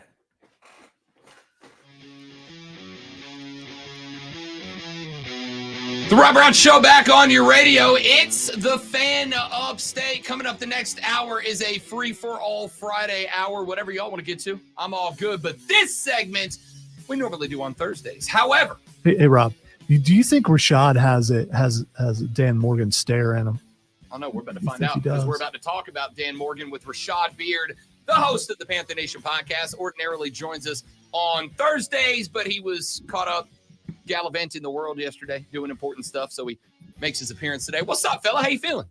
What's going on, man? Feeling good. Coming off a really, really busy week for PNP. So everything is good though. No complaints at all. I believe it. I believe it. Watched a little bit of the draft review and the class breakdown, and getting 89's thoughts on some of it. And real good episode, man. You guys are smoking right now. Yeah. Good stuff going on with PNP. Like I said, we got, like you said, we sat down with Steve Smith Sr., the legend, greatest Panther of all time, in my opinion. It's humbling. Really good guy. Really good episode. And we also got a chance to sit down with Jalen Coker, undrafted free agent for the Carolina Panthers, with minicamp starting up. It's really important to get a hold of him before he got busy. So, yeah, that was a couple things I couldn't talk about. Didn't want to jinx anything last week, but we had both of those happen. It was good stuff. All good things.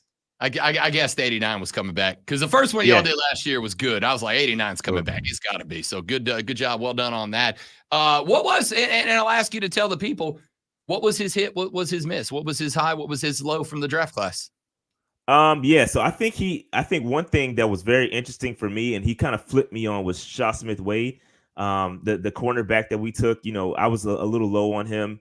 Called him a nickel and things like that. And Smitty was like, "Hey man, you gotta relax on this kid. He just learned how to play nickel at the Senior Bowl."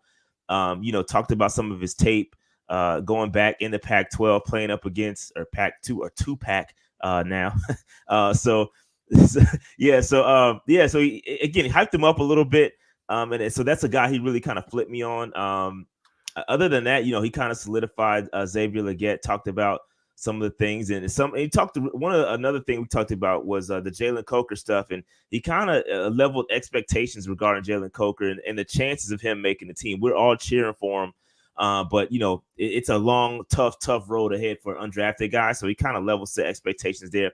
It's a really good episode. I think that the what makes the dynamic so good between PNP and Smitty is that we come in with a fan perspective, and he comes in with the real perspective. So he has access to information that we will never have access to.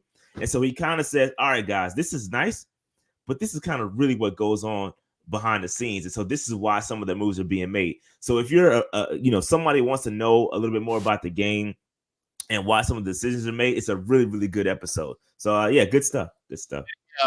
Did he call you lazy on your own show? Because what kind of jerk? No, he didn't. He did not. In fact, he gave me a lot of props. As a matter of fact, he said we did good work. Must be nice. By the way, Rashad, you can see it still hurts him. You see the pain? Oh man, and that's funny. I did make a promo out of it, but I took the lazy part out. I took that part out because you already stung him once. Nice call back there. That was great. Good work. That's great work right there. Work right there. I'm good. I'm good at this. All right. If nothing else, I'm good at this. Rashad Beard from the Panther Nation podcast here on the Rob Brown Show and the Fan Upstate. Let me give you a take I have right now and get your thoughts on it. Carolina, the first team to lock up the whole draft class. First team to get everybody under contract. That is something that I think a lot of casual fans like, okay, cool, whatever. That's great. To me, it's actually kind of a deal. It tells me that Dan Morgan was like, he's in the office, he's grinding, he's getting these contracts done. It takes a lot off the plate of the rooks, right? They don't have to be worrying about their agents. They don't have to be worrying about contract. That's all done. We can dial in on minicamp. A lot of rooks are going to start their camp without a contract underneath them. And I think that can kind of be a bit of a distraction. I actually think Dan Morgan gets some props, deserves some flowers for the fact that he was able to lock that class up this quickly, just not even a couple of weeks, and let everybody start getting dialed in on football. Yeah, getting that entire class done is important. We've seen, even last year, going back to last year, Bryce Young kind of held out. Yeah, I wouldn't call it a holdout, but it took him a little bit to sign. So getting the draft class done is great. I think that because you have a guy that was drafted later in the first round, and Xavier Legette, there probably isn't much contention. Again, great job. It is great to say, hey, we were the first to get our draft class signed, get that drama out the way, because guess what? Today is the day the rookie minicamp starts. So you want to keep your eye on football. You want to get going, get all the money talk out the way. And kudos to the entire front office, Brent Tillis. They're doing a great job, man. Things are trending in the right directions. Again, like you said, the casuals may not understand how good of a sign that is, but everything that we're doing so far, it just feels different. It feels like they're intentional about things. So all of it is trending in the right direction. All these little mini steps are adding up, and it's looking pretty good so far. Oh man, I was really over that. So you keep playing. I can't hear Leggett without hearing some Leggett. I mean, glad you know, played it. I'm glad you played it, because when you and I talked about Xavier Leggett the week before the draft, because I told you I think that's my guy, and that ends up being the pick. The week after the draft, we talked about him. I said on this show, and I hope it wasn't too lazy, that I think Xavier Leggett has got the body style to play a style similar to. I'm not saying he will be as physically dominant. We don't know. But to play a game similar to a DK Metcalf, can play the same style of game. And I've now seen a handful of evaluators and analysts that have kind of come aboard that train. Now that you've had a couple of weeks to process, to watch some game film, to ask 89 about it, where do you fall on the first round pick? Yeah, I mean, even Smitty, according to his comps, he comped him to DK too. So I can't call you lazy. That'd be calling the GOAT lazy. And I'm never gonna do that. Never gonna do that. So he did comp him to DK, and it's tough not to, right? When he folds that jersey up and you just got the abs ripping out, of course you're gonna say, hey, this guy looks a little bit like DK. But I would say that DK as of right now is a little bit more mature in his route running. I would say that one thing that Smitty said was that as of right now, if you compare both of them in their current stages of their career, comparing DK to his collegiate career and Xavier Leggett to his collegiate career, he says Xavier Leggett is a little bit ahead of schedule. And so I think he has to develop the route running. I think it's all going to boil down to this. And it's so simple, but not so simple, because we've seen guys like Terrace Marshall come in here and flame out. Not to their, I don't think it's their fault. Don't get me wrong. I don't think it's their fault at all. It's just due to the coaching changes and things like that, different directions. But we've seen guys like Terrace Marshall flame out. We've seen Mingo struggle a little bit. It's going to boil down to whether Dave Canellis can put Xavier Leggett in the best position to succeed. There are certain routes that he's good at, coming across the field, eating up zones. That's what he's good at. Yak, getting the football, letting him go. That's what he's good at. You have to get him the football early and let him develop those X skill sets to be able to beat guys deep and win off press coverage. He isn't quite there yet. So there is some development, but there are things he's really good at. And is Canellis going to get him in create something for him to get out there and show us why he's a first round pick? That brings me back to something that Canellis said either the day before, the day after the draft. He was talking about BY, and he said the first step for me is to go work with BY to see what he is best at, what he needs work at, and to help him work on the things that are weaknesses, but make sure we cater our offensive plan to his strengths. That kind of seems like a Canellis philosophy. And so that if that's your concern, it's just one more reason, I think, to get excited about Canellis. Like, I know all of us are kind of, and you've said this 100 times on this show and your own, you're tempering expectations until you get something. But we're also fans, dude. Come on. Like, we're not gonna have zero. Canellis's philosophy seems to be play to the strengths, emphasize the strengths. And if that's the case, I think BY to XL could be a phenomenal duo. Yeah, and you see what Canellis has worked with over the past couple of years. You know, Mike Evans, Chris Godwin, DK Metcalf himself. So if anybody knows how to use a guy with that similar skill set, it's going to be Dave Canellis. And so I hope, here's what I'm hoping though. You got to remember, XL has Deontay Johnson in front of him. He has Adam Thielen in front of him. So let's not expect him to go out there and have a 1,300 yard season, right? We are going to be a run first team. There's going to be opportunities for XL. Will he take advantage of them? I'm sure he will get plenty of opportunity. But let's not put a 1,000-yard season on him and say, oh, that's the benchmark he needs to hit in order to be a successful first round pick, because that's not the case. I think that it's going to be a development year for all these guys, and that's okay because they have great talent that's going to teach them the ropes ahead of them. Guys like even Jonathan Brooks, you know, you bring in guys like Rashad Penny, Chuba Hubbard's balling right now. We don't need Brooks to be out there and be the next eye compliment to Arian Foster. We don't need that from them. But over the next couple of years, let's get them to develop and eventually become those guys. That's what I'm looking for from Canellis. We have to develop. And that's what we haven't done over the past couple of years. I'm glad you brought up John Brooks. I actually did want to ask you about that because Lonzo's been hanging on the run first team moniker for since I got here. And that's fine. That's what this has been. And I'm saying not saying it's always got to be that way, but for now it is. My prediction about the season was we're going to get to 7, week 8, week 9, and we're going to start getting calls from people going, why did we draft a guy like John Brooks if we're not going to play him? And my thought is, not only do I want to give the guy plenty of time to get his ACL right, because he's young enough that it can be recovered from, but I want every bit of time that we can give him. But if you're going into this year knowing it's a developmental year, that is included for Jonathan Brooks. I think there's a role for him on this team. I think there's XP for him to be gotten in this season. But he's coming in as RB3 at the absolute best. And that even depends on if Miles Sanders has some sort of renaissance this offseason.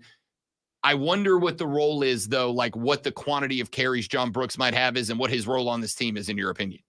Yeah, I think he's going to progress. I think it's going to be a little while before we actually get to see him fully get the brunt of carries. Now, one thing I will say about Brooks is he has a skill set that these other guys aren't good at, and that's catching out of the backfield and a blocking back.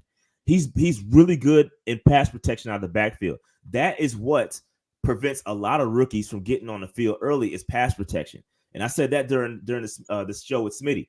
So I think that, again, like you said, we got to give him time to fully heal. And that's why I was a little off on the pick. I really didn't agree with, spending that much capital, second round pick on a guy that's going to sit. But I do think the talent over the next couple of years eventually he'll be RB1, right? He's going to work his way into RB1. He's got to be healthy. He's really good.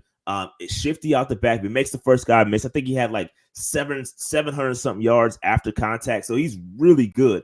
And listen, we just gonna have to wait for it. I think Chuba, we're in good hands as far as running back position, so I'm not worried about it. But I think over the course of the season, you're gonna see him get more and more integrated into the offense, and hopefully we'll get some of that CMC love out of the backfield when it comes to reception. 60-second answer. We're up on the clock. We got you got somebody in the chat right now said develop. Grandizer 12 said develop the 3 to 5 year project. I might be optimistic here. Talk me back if I am. I don't think it's 3 to 5 year project. I think it's 3 at most. I think you've got the talent now. I think you've got a coaching staff, or at least a head coach that understands development, and I think has really put all his chips in that basket. Yeah, it's going to take time. And I don't even think it's 2 year, but I think 3 years from now, Carolina's competitive in this division. Not competitive in, Carolina's at the top of this division with the talent they've built. Yeah, I think so. I think 3 years is conservative. I think that's a good enough answer. But I will say this. I think things were so bad last year that, around Bryce Young, that I think we're going to be a little bit better quicker than folks think, right? I think things were just so bad, inept, right? I think that it was so bad that all we needed was a competent individual to come in here and be able to coach and get things going. So I think, personally, I'm not saying we'll win the division, but I think we'll be much more competitive quicker than people think. So that's my 60-second answer. Hey, Rob, remember he said he's going to be real? That optimism is creeping in. It's creeping in. Listen, when you get a little bit more information, sometimes I'm starting to feel it. I think it was so bad last year, just based on some things that I've heard, that I think we're going to be a little bit better quicker than people think. As a result of not being lazy. You're not going to convince me. You're not going to convince me yet, but the more excited you get, the more excited I might get. I don't know. I'm trying. Rashad Beard, host of the Panther Nation podcast. You can follow him on Twitter at Panther Nation PC. More importantly, go to the YouTube channel, get subscribed, turn that notification on. They're live all the time, including, if you have not seen it yet, their draft class review with all-time Panther legend Steve Smith. I watched a chunk of it. It is phenomenal. Going to finish it up over the course of the weekend. What you guys got coming up this week? Yeah, please go over there and support that. That's a great thing. The Steve Smith Senior interview. It's becoming an annual thing, so check that out. A lot of stuff going on. We'll recap mini camp. We got the schedule reveal next week, so we'll be live during that. It's a lot going on. You got to come over. Going out there today to check out the rookies, not watch them, but maybe grab a couple autographs, give them away. I do a lot of giveaways on the channel, so maybe XL jersey, maybe not. I don't know. You just got to come over and see. A lot of good stuff, man. PNP is where it's at. If you want that Panthers content, like and subscribe, all that good stuff. Don't be lazy. Subscribe to Don't be lazy. I'm not. It's going to be a little minute. That's a new tagline. I got to use that. Yeah, you got to get over this. You really do. It's ain't happening. I thought that was my guy. I thought that was my guy. Therapy. We'll get him some therapy. It'll be all right. Rashad, appreciate it, big dog. We'll talk to you next week, man. Peace out, guys. Thank you. Later on. Rashad Beard, host of the Panther Nation podcast. Again, you can follow them on Panther Nation PC on Twitter. You can also make sure you subscribe to their YouTube channel, Panther Nation Podcast. He is back next Thursday.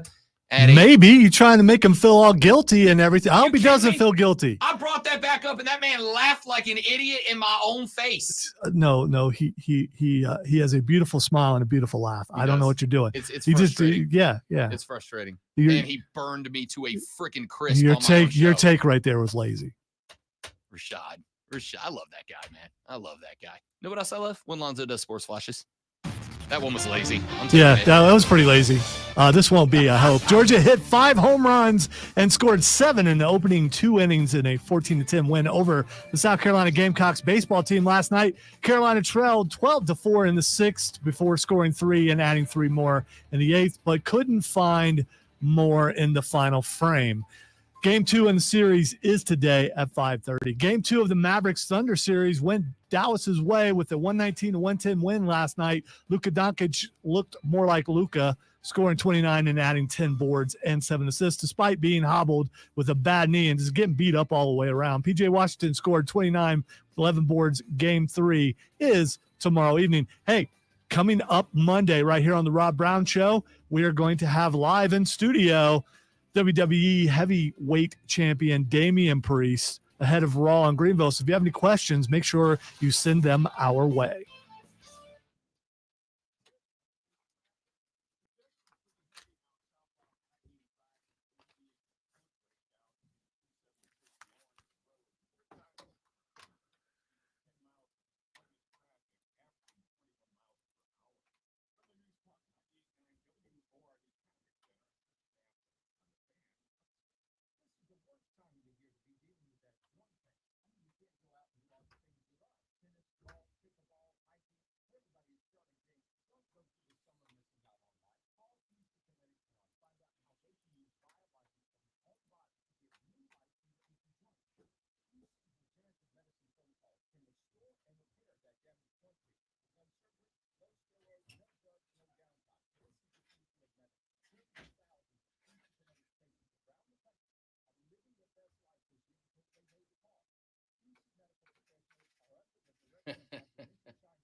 Yeah, we did the quarterback fantasy rankings the other day, and BY was like 31st and behind.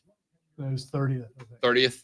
And he was Something like behind, that, yeah. I think all of the rookies except who was the one? He was ahead of one rookie. He was behind JJ McCarthy. And granted, a lot of that has to do with the teams they're on and the weaponry they have. JJ stocked with weapons. Caleb Williams obviously stocked with weapons. But you got to imagine that drives him a little bit.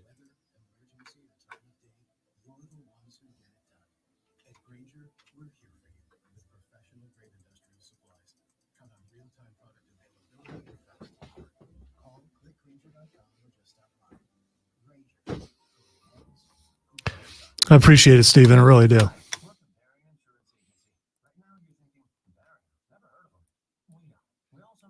So my plan to do them really poorly so the boss tells me to stop doing them is just not working.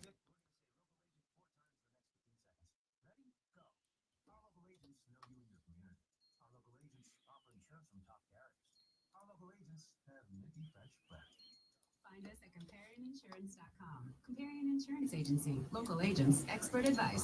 And there's number 4. When it comes to the best sports talk anywhere, so on, man. Listen to the Fan Upstate on Odyssey, no matter where you are in the car, at home. This has been an extremely busy Friday. It has. It's the troposphere. That's what it is. Hour 4, you remembered. Way to go. Tropospheric propagation. That's also a very good word. Yeah. Propagation is a good word. He was so happy finally. We heard that excuse forever. That's why he was so happy. Really use it. He was, yeah.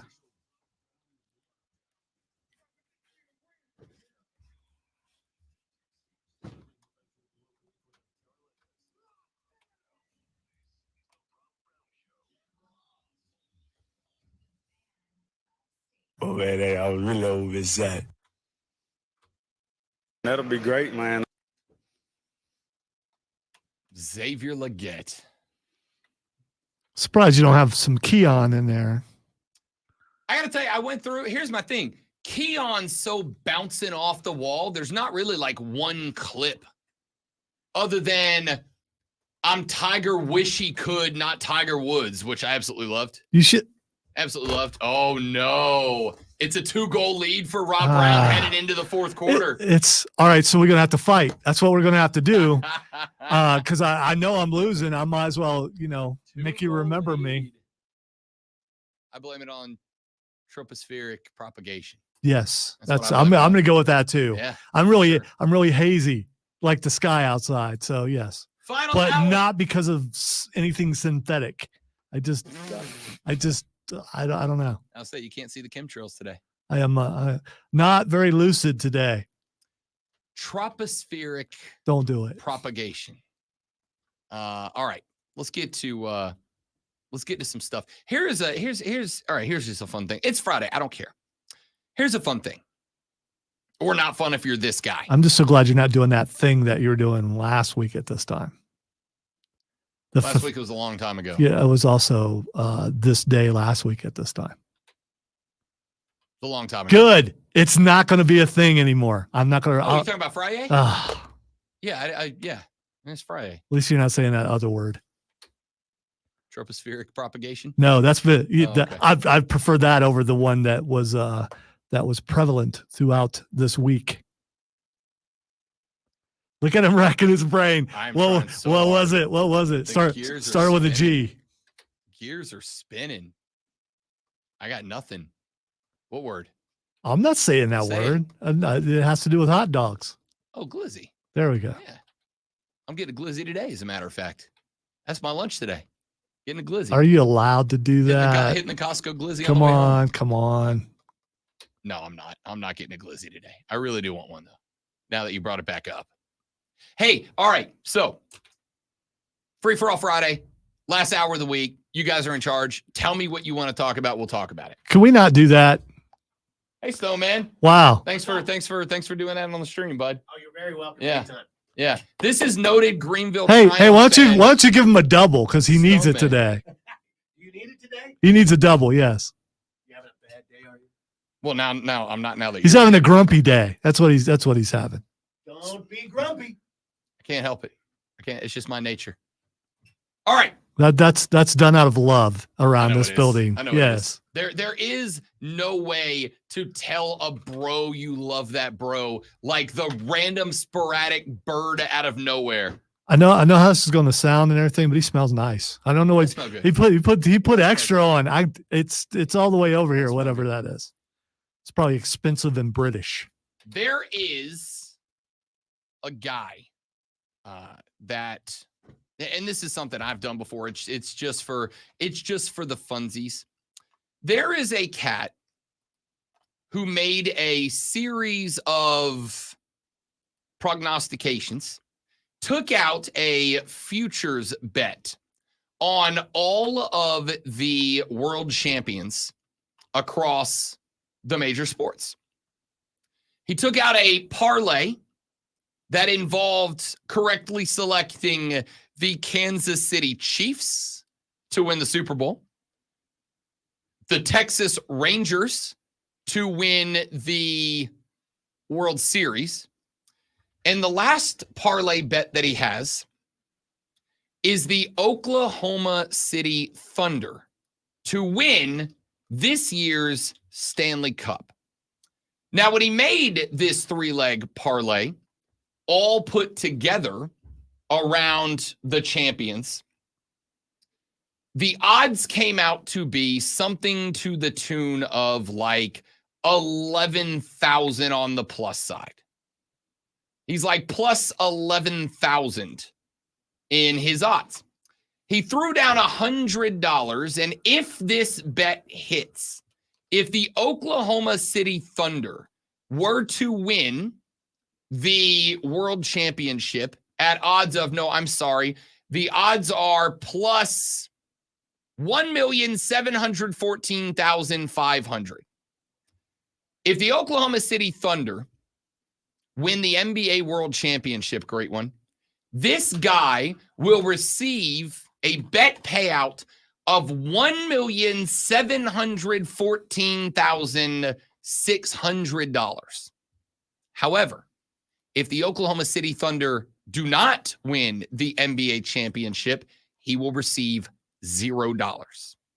However, again, the company that he placed the bet through offers a cash out option. A lot of books will do this. They'll offer the option to back out of your bet at any point, and they will give you a prize equivalent to if you won the parlay and that leg wasn't involved. So, because he correctly predicted the Kansas City Chiefs and he correctly predicted the Texas Rangers, if he was to cash out right now, he would cash out for $100,000. So great one. My question is, you're in his shoes.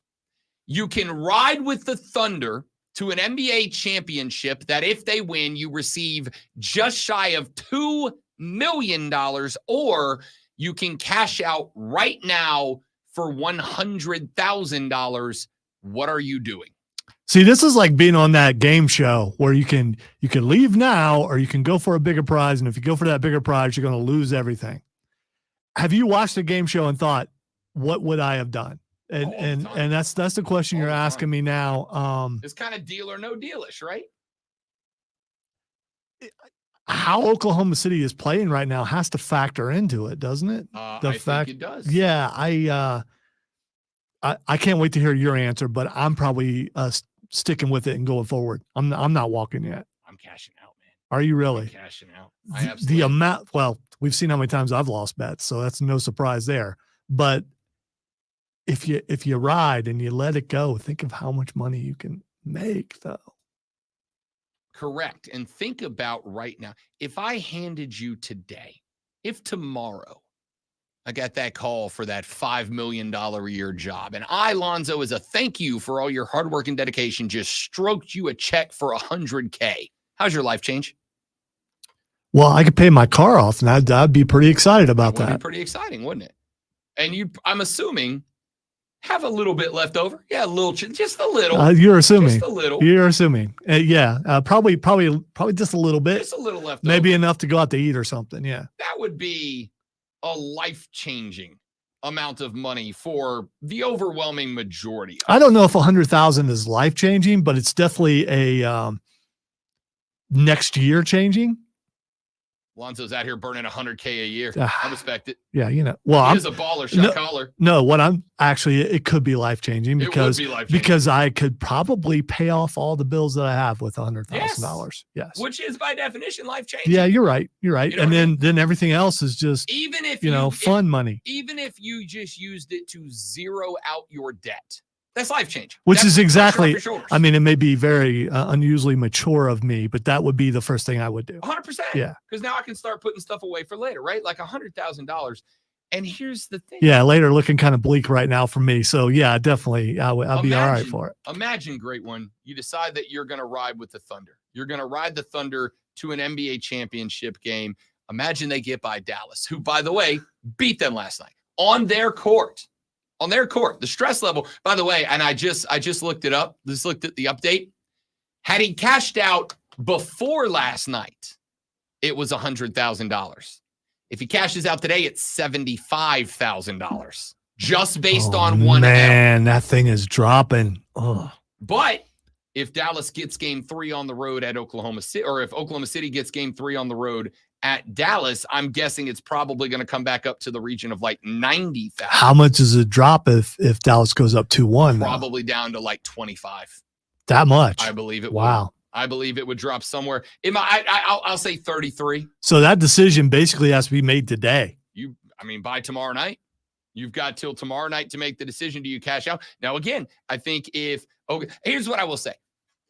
I'm probably committing to letting it ride one more game, but no further. No further. Because if they lose the next game, I think it comes down to around 30. And I think as much as it seems counterintuitive, if it got down to around 30, I think I'm immediately cashing out. I do. If they go down 2-1 to Luka Doncic, I think I'm immediately cashing out at that point, even though I do think they are going to win that series long term.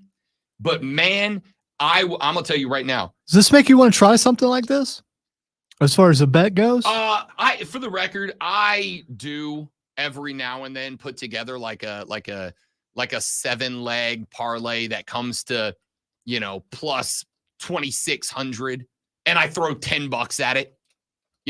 If I can turn a $10 bill into $400 or $500 by going, one of the ones that I like doing in the NFL, and I've come within one game a couple of times, is great one. I will pick every game in a weekend where the odds are like both teams are minus 110, where the spread's inside of a field goal. If it's like every game that is -1, -2, -2.5, I'll take all those games. There's usually 4 to 5 of them. And there is a bet that you can make that no team will score 3 consecutive times in the game, which kind of sounds like a good bet. You would be shocked how infrequently that happens for a team to score 3 consecutive times. Any combination of field goals, touchdowns, and safeties. For a team to score 3 consecutive times, you usually get plus money odds. You usually get somewhere in the neighborhood of like 135, 150. If it's a if it's a blowout game, like if you've got a team that's, minus 10.5, then you'll get a minus money. But I usually pick any game that's a one, not even one score, like a field goal or less difference. I will parlay all of those together, get myself odds of like plus 1,200, plus 1,300, and then put a 10 spot on it and let it ride. I have not hit that parlay yet. I hope I do one day. I have not hit that parlay yet, but if I ever do, it's going to cover up all those bets plus a profit in the long term. I have never done a championship parlay like this one, mainly because I don't have the patience for it. You're talking about a bet that, imagine hitting leg one. Imagine you correctly predicted the Texas Rangers to win the World Series, and they do. And then you correctly pick the Kansas City Chiefs to win the Super Bowl, and they do. And then imagine that you pick the Thunder and they don't make the playoffs in the NBA, right? Like you just locked up that bet for however many months to then get bummed out by that. Like I don't have the patience for it, unfortunately. If I'm building a stupid parlay, which I do every now and then, it's fun. We build parlays like every year we do a Super Bowl party, and we build a parlay for that Super Bowl party every year. Last year, one of the most electric sports moments of my life. Last year, we had a guy, not this past Super Bowl, but the one before.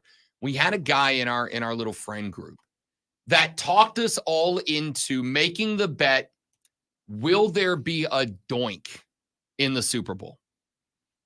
A field goal or an extra point that hits an upright. Will there be a doink in the Super Bowl? And just about every dude in the room said yes. One guy made it the final leg in a parlay. Now he went with a real lame parlay, right? Kansas City money line, which was like minus 180 or something. Patrick Mahomes to have over 150 yards passing. That's like minus 350. But he built this parlay, and then he stuck will they be a doink, which was like plus 375 or something. He stuck that on the end of it, and it skyrocketed his parlay from like plus 250 to like plus 2,700. And there was a doink. There was a doink. In fact, I think Bucker hit the upright on an extra point. There was a doink. And I thought the roof of the house we were in was going to blow off from the just pure electricity of every dude in the room winning the bet of will it be a doink. And this cat throwing $100 at like a plus 2,500 5-leg parlay, of which the last leg was, will there be a doink? And there was.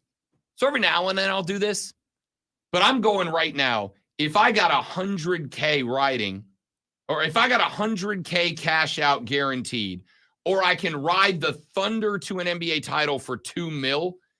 As much as $2 million would be life-changing, $100,000 is taking care of you for at least a couple of years. I got to hit the cash out button. You're letting it ride for the $2 million on the Thunder with the Celtics out there, with the Knicks out there, with the Nuggets out there. Hell, with the Timberwolves playing the way they're playing right now. You're riding with the Thunder for $2 million. I like it. I like the Stones. I do. Let's see. We've had a couple of y'all that have texted the show so far. You taking that or not? Texture says, I'm riding it one more game with $75K, but anything over $100K should be a cash out unless you are legit confident or way too cocky. Yeah. Yeah. Do you wait for them to win too? Because if they go up, let's say they win both of them on the road. If they go down to Dallas and they get both games, it's probably coming up closer to 200,000. But if they lose game 3, it's probably dropping like a rock down to 25. Yeah, I think game 3 is a pivotal point. You letting it ride for game 3? Yeah, sure? I'm letting it ride for 3. They lose game 3, then I'm out. So, I mean, at least I'm coming away with something. See, it's funny. I'm the exact opposite direction. I think I'm letting it ride for game 3. If they lose game 3 and I'm right, and it drops down to 20K, now I'm letting it ride. 20K is a vast sum of money for those of us that don't just have investment accounts. 20K is a vast sum of money. But 20K is not life-changing. 20K is not life-changing. 20K is, a good amount of money. You could pay off some debt. But I'll be real, with the car payment, I would not even be out of debt from my car with 20K. I would still have to make a car payment after that.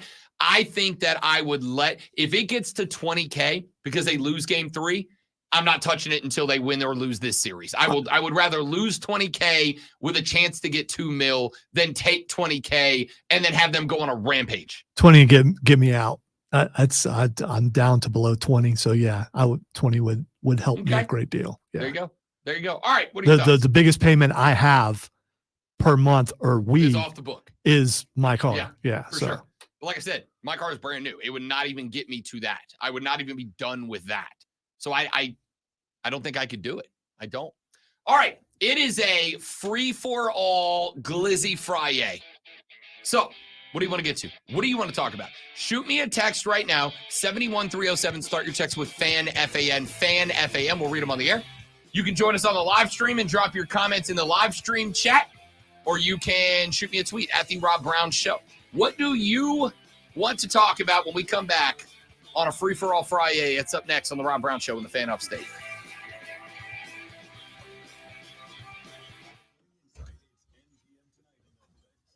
For the record, I had totally forgotten about Friday. Yeah, I did it to myself.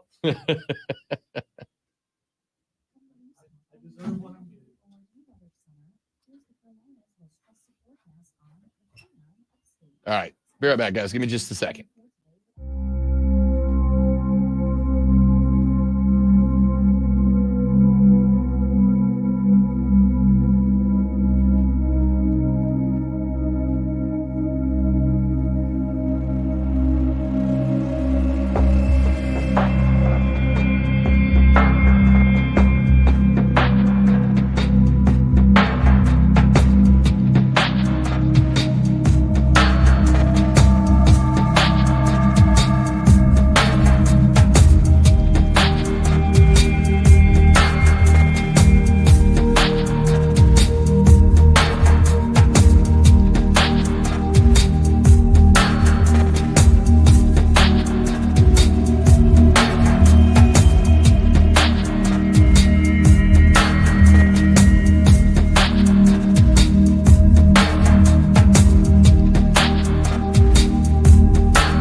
I got that other project I need to finish.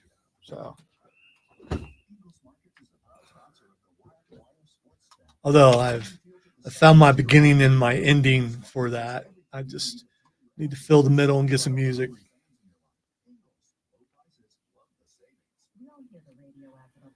since I took that project on late, I don't. Yeah. The deadline doesn't apply. So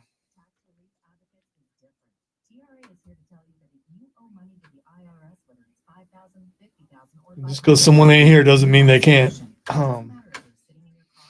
manage from afar. From afar. From a distance. Ooh. Generous programs are now available that can give you a fresh start. Our passion is taxes and helping Americans fix their IRS problems. I don't know why I'm sleepier today than I was yesterday. It's weird. Today by visiting us online at tra.com. Actually, I do know it. Relief from pain that come with the weather. Suddenly, you're not feeling that pain, and you're like, you know what? I could sleep right now. USPS Ground Advantage from the United States Postal Service, you can avoid all the noise. No more unexpected surcharges, hidden fees, or complex rate structure. It's just easy. Well done. Well done, Jonathan. Well done. See that. That's a dad joke, right? That is a dad joke and a Okay. good one. Do you know why the Norwegian Navy has barcodes on the side of their ships? So when they come back from a mission, they can Scandinavian. Scandinavian. No, that's I get it. It's a dad Yeah. joke. Yeah. Okay. And a good one. Pace just released Ghost Pepper Habanero Salsa. Is that the thing that That's Chris? the bleep you hot pepper. The thing that He Chris sent sent us us ghost pepper yesterday. cheese. And Yeah. I absolutely want to try it. Yeah. No, I want to. I just shouldn't. Yes.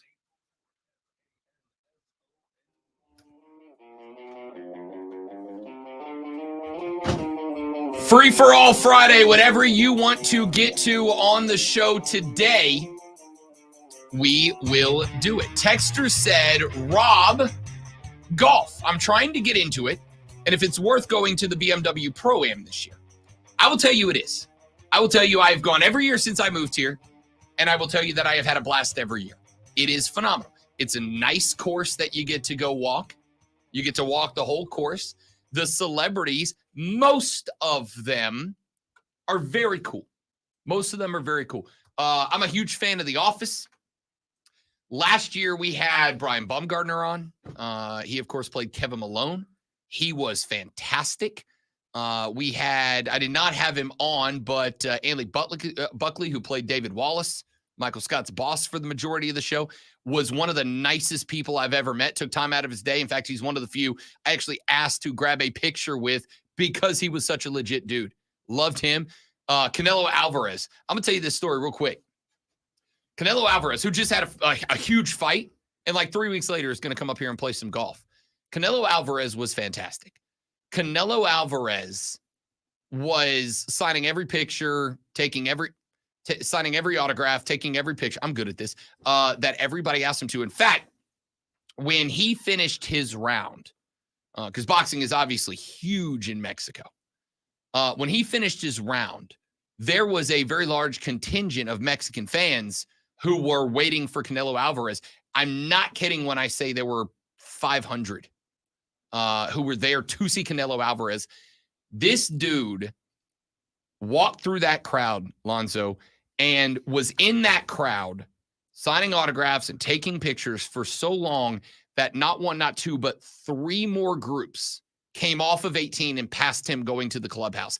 That's how long he stayed with the people out there. It was unbelievable. And most of Larry the Cable Guy, spectacular dude. And if nothing else, you got to go see his Toe Mater golf shoes that he wears. They're fantastic. Larry the Cable Guy, he was phenomenal. It's an incredible event. It really is. And I will tell you that in a point in time where the PGA Tour is doing a fan-freaking-tastic job of making their product difficult to watch, difficult to enjoy because of all the drama going on between them and the Live Tour, them and the Saudi PIF, etc. I got to tell you, I have been paying more attention to lower level golf and other level professional golf than I ever have before. I will tell you right now, I'll be watching the Founders Cup this weekend as Nelly Korda goes for LPGA Tour record win number 6 in a row. And I'll tell you, as a golf fan, I very much suggest you, as much as I'm going to be suggesting starting next Tuesday on opening day for the WNBA, that you check in with them, check in on the LPGA Tour. Let me tell you why I think, and it may be even more applicable than the WNBA. Let me tell you why I would tell you watch the LPGA Tour. Because while it is absolutely fun to watch Bryson DeChambeau bring out the big stick and absolutely cork a drive, it is, to me, not as entertaining as it used to be. And the reason it's not as entertaining as it used to be is because how many of these cats are now going on a par 5 driver 7-iron and getting on in 2? Where's the challenge in that? A par 5 is like a par 4 for me for these guys. So you're saying the course should be extended because bigger, faster, stronger has made its way into golf? No. What I'm saying, because I don't think you can lengthen the courses much more. The courses are hitting all-time highs. I think what the PGA Tour is doing as far as equipment goes is the right thing to do. The PGA Tour and the Royal and Ancient are working together to roll back the tech of the equipment, right? Because when you combine the amount of technology that has been put into golf clubs, when you combine the amount of technology that has been put into golf balls, into shoes, into gloves. I mean, these guys are loaded with tech that, and then you combine the fact that athletes are bigger, stronger, faster, even on the golf course than they ever have been before. And you're getting to a point where I can't understand the game that they are playing. I can enjoy it. I can get it, but I can't really place myself in their shoes because there's no par 5 in the world that I'm going out there bombing a drive. Like, there are some par 5s in the area that I can hit a drive, and then if I really get a grip on the golf ball with the 3-wood, maybe I can bounce it on into. But these guys are hitting drives, and then they're going 7-iron, 6-iron into the green to get on into more often than they're not. The LPGA Tour is not. The LPGA Tour, when they play a par 5, it's a green and regulation hole. They are having to play great golf to get on in 3, to have a birdie putt. They make a mistake, the best they're doing is putting for par. It is a level of golf that I, as an amateur, not great golfer, it's a game of golf I understand. It's a game of golf I can put myself into their shoes and get it. I have the last couple of weeks paid more attention to the LPGA Tour than I ever had in my life. Now, there's the other angle of this as far as the PGA Tour goes. Rory McIlroy is not going to jump back on the policy board. He says it's because of pushback from the players. I don't agree. I'll tell you why I think Rory McIlroy is not doing as much as he can with the PGA Tour. It is because Jay Monahan stabbed him in the back. I've talked about this on the show before. Rory McIlroy was the flag carrier for the PGA Tour when the LIV Tour got going. He was the one that was out there attacking the LIV Tour, criticizing the LIV Tour, talking about how the LIV Tour was bad for golf. And the PGA Tour was propping him up on every damn pedestal they could to get that message out there. And then out of the blue, last year, here comes PGA Tour Commissioner Jay Monahan, who says, "Oh, we're gonna join forces with the LIV Tour. We're negotiating with the LIV Tour about creating one tour, about allowing them to invest in the PGA Tour and participate." And here's Rory standing out there, butt naked on top of a hill that he thought he was dying to defend, and the people he was defending it on their behalf just went and joined the bad guys. I don't think Rory I don't think he has any interest in being a leader anymore. Why would you? What am I supposed to do? Go out there, fight a battle, and then get left behind again? Absolutely not. And it's created this world. And again, I still blame the LIV Tour, but it has created this world where the PGA Tour seems gutless. It seems spineless. And it's just a tough spot. It is. This is why I have been saying for a while, if the PGA Tour does not make a stand for itself, we are going to get Saudi Arabian run golf. That's it. I understand the fear because, as I have mentioned, the Saudi Investment Fund, the Public Investment Fund, the PIF, is playing life with the unlimited money cheat code turned on. Those of y'all that played video games growing up, you know how after you played a game for a long time and maybe you beat it, maybe you didn't, maybe you just got bored of it. You remember how back when we all had the, was it Game Genie? Remember Game Genie or Game Shark back in the day? You could pop your Game Shark on and you could turn it to where it would wire the game to give you infinite money. And then you would just go buy all the coolest stuff in the game and entertain yourself. That's the Public Investment Fund. It's got the unlimited money glitch turned on. And it scares you if you're the PGA Tour, because what's the thing that does you win? It's not lack of publicity. It's not lack of purse. It's not lack of events. What's going to kill you is if the Public Investment Fund starts offering $1 billion to everybody that's on the PGA Tour to come over. And they could. They could. There's a lot of names that right now in the world of golf are rumored to be thinking about moving over to the LIV Tour right now. Names that have spoken out against the LIV Tour. But I've told you, I wouldn't even fault the players. I am anti-LIV Tour. I am anti-PIF. I am anti-Saudi Arabia. I'm anti all of these things. But if they called me tomorrow and said, we want to give you $1 million a year to come be our color guy, I've got to go. Because that money would change my family's life for the better. I got to take it. So I understand why guys would leave the PGA Tour even after criticizing the PIF to go play LIV Golf. The fear if you're the PGA Tour is if LIV Tour just starts buying every time a PGA player makes a mark, they just start buying those guys, then the LIV Tour gets the attention. I'm not worried about it right now. They're playing on the CW. With all due respect to the CW, it's not exactly a golf bastion right now. So there is fear from the PGA Tour. And the problem is they are acting as if they are fearful. And it's just that there's so much drama around it right now that it is making the product outside of Augusta. They're playing the PGA Championship this weekend. I have not talked about it at all. I have not gotten to one of the biggest events on the tour that is going on right now in Charlotte, North Carolina. It's right up the road. Wells Fargo Championship, right up the road. PGA Championships in a couple of weeks. We're not even talking about events that are here in our backyard or that are one of the 4 biggest on the calendar, because the only thing we can talk about is LIV and PGA and Saudi Public Investment Fund. That's bad for golf at its core. But Texter, to answer your question, get into it. It's great. Go enjoy the Pro-Am. I will see you out there. It's one of my favorite events. I won't miss it. Back after this on the Rob Brown Show and the Fan Upstate.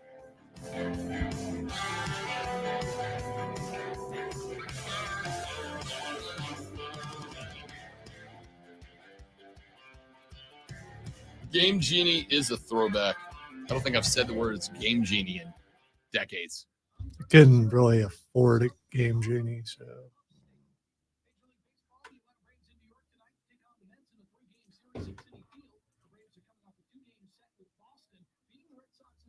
Do you remember game guides that you could buy? Those were like the magazine style. Yeah, lots of cool pictures and secrets and all that kind of stuff.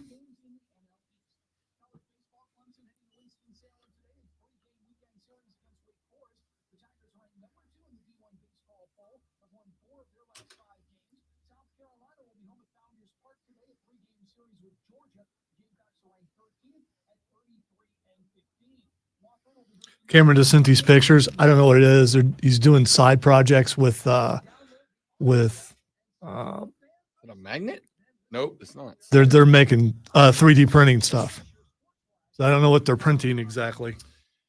One of Courtney's friends that just moved back here from Arizona is a member of the 501st Legion, Mm-hmm. and told us, he came to our master's party a couple weeks ago, told me that one day during the summer, when I catch a break, to come to his house. And I was like, oh, I will. I want to see your armor. He goes, oh, no, I'll make you a set. I 3D print. I'll make you a set of Stormtrooper armor. I was like, yeah, we're doing that. That costs a couple $1,000s. So not if you have a 3D printer. You suck. He's like, I'll just make you a set of Stormtrooper armor. I was like, I will let you. Why do you know? So you want Stormtrooper or you want Mandalorian? Oh, I want Stormtrooper armor. I want Mandalorian because although there's no way I saw that really at one of the Comic-Cons, one of the South Carolina Comic-Cons, a dude showed up and was the big Mandalorian from the Mandalorian. But this dude was like 6'5", 6'6", and he just pulled it off. The big bulky one, even though he got his butt kicked. Yep. I'm too bulky to be a Stormtrooper, but I could pull off a Mandalorian for sure. I'd have to have some fur up in there, and it would look really cool.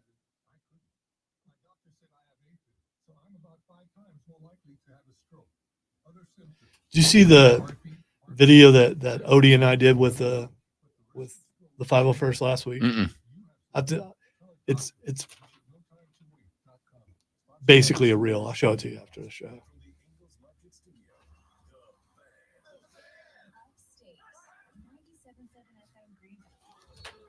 He reached some Rob Brown heights with his volume inside the place, and people weren't expecting it. I could hear people just kind of doing this behind me and getting quiet. It was great.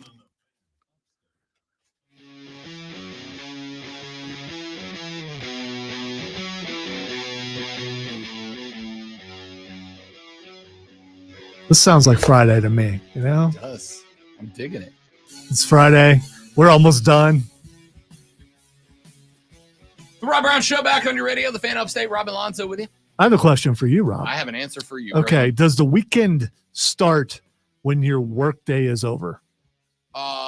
Yeah. Or do you have to go home and get cleaned up and stuff first? Ordinarily does, obviously not for me tonight, because this evening I will be calling the Greenville Liberty opening home match. They are at home this evening to open the season at Paladin Stadium, 7 p.m. tonight. Julie Carlson, kind enough to join us on the show yesterday to walk us through the beginning of the season for the pre-professional league. That is the USLW League season. Big fan of Julie, big fan of the Liberty. So I'll be on their play-by-play duties tonight. Then, of course, tomorrow, Bet for the Cycle with myself and Cody Decker on the air from noon to 4 on the BetQL Network and the Odyssey app. Grab it. Enjoy a little baseball and all the other sports, too. We still do talk all the sports since we're a year-round show now. And then what do we got? We got Triumph game tomorrow, and I will be doing some work for the Triumph tomorrow night at their game. So my weekend, this weekend, great one, starts Sunday morning whenever I wake up, which is going to be late. And that is if I don't decide, and I haven't ruled this out, because the single most disappointing thing about me since I moved here is I have not gone to a race at Darlington yet. And the NASCAR fellas are spinning circles in Darlington this weekend. The lady friend has given me permission to leave early in the morning and drive over to Darlington to go to the NASCAR race. But Sunday's Mother's Day. Sunday is Mother's Day, and obviously there's two mothers in her life. And so my question is, since she's now at work and not listening, and I don't think either of them, am I great one? Am I if I drive to Darlington and go watch a race this weekend instead of go celebrate Mother's Day? My mom's in Ireland, so am I a jerk if I go to Darlington for the race? Sensitive information here, but how's your relationship with the mother and Great. future mother-in-law? They both love me. They both love me. They're both fans. I had to win them over. It was, I will tell, in all honesty, it was a tough sell. They were not fans out front. There are some things about me philosophically that they don't particularly love, let's say. I had a feeling. Yeah. There are some things philosophically about me that they don't, or they didn't particularly love, but they've also come around to realize that I'm a super, super nice guy and I treat the fiance as well as possible. Except on Mother's Day when you're deciding that you're just going to go Okay, so somewhere just else. say I'm a jerk then, man. I think I just did. You did, but just say it that way. You got to do it like that. because it was entertaining and it's radio and that's what we're supposed to do. I don't think I would go. I don't think I would. For the record, I did not bring it up. My Admiral Akbar, I've misplaced, but it's a trap. It's a trap. I did, for the record, I did not bring it up. I didn't bring it up. Here's the thing that is kind of tough because I like getting to Darlington. Darlington's one of the most iconic tracks on the circuit, right? And I have not gotten to go yet. And then if you keep driving just a little bit further, you'd be at the ocean. And yeah, I'm just saying. I mean, you'd be closer to the ocean than you are now. You're not wrong. So here is the issue that I have. Because I go every year to the Roval. It's one of my favorite things to do. I go every year to the 600. I love the 600. I have not gone to the new track at Atlanta. It's on the list to get there. I've done Talladega. I've done Daytona. Like I've done a lot of the great tracks. I have not gone to Darlington. I want to go to Darlington. This is just bad luck for me, Great One, because the spring Darlington race is Mother's Day weekend, and the fall Darlington race every year falls on the fiance's birthday weekend.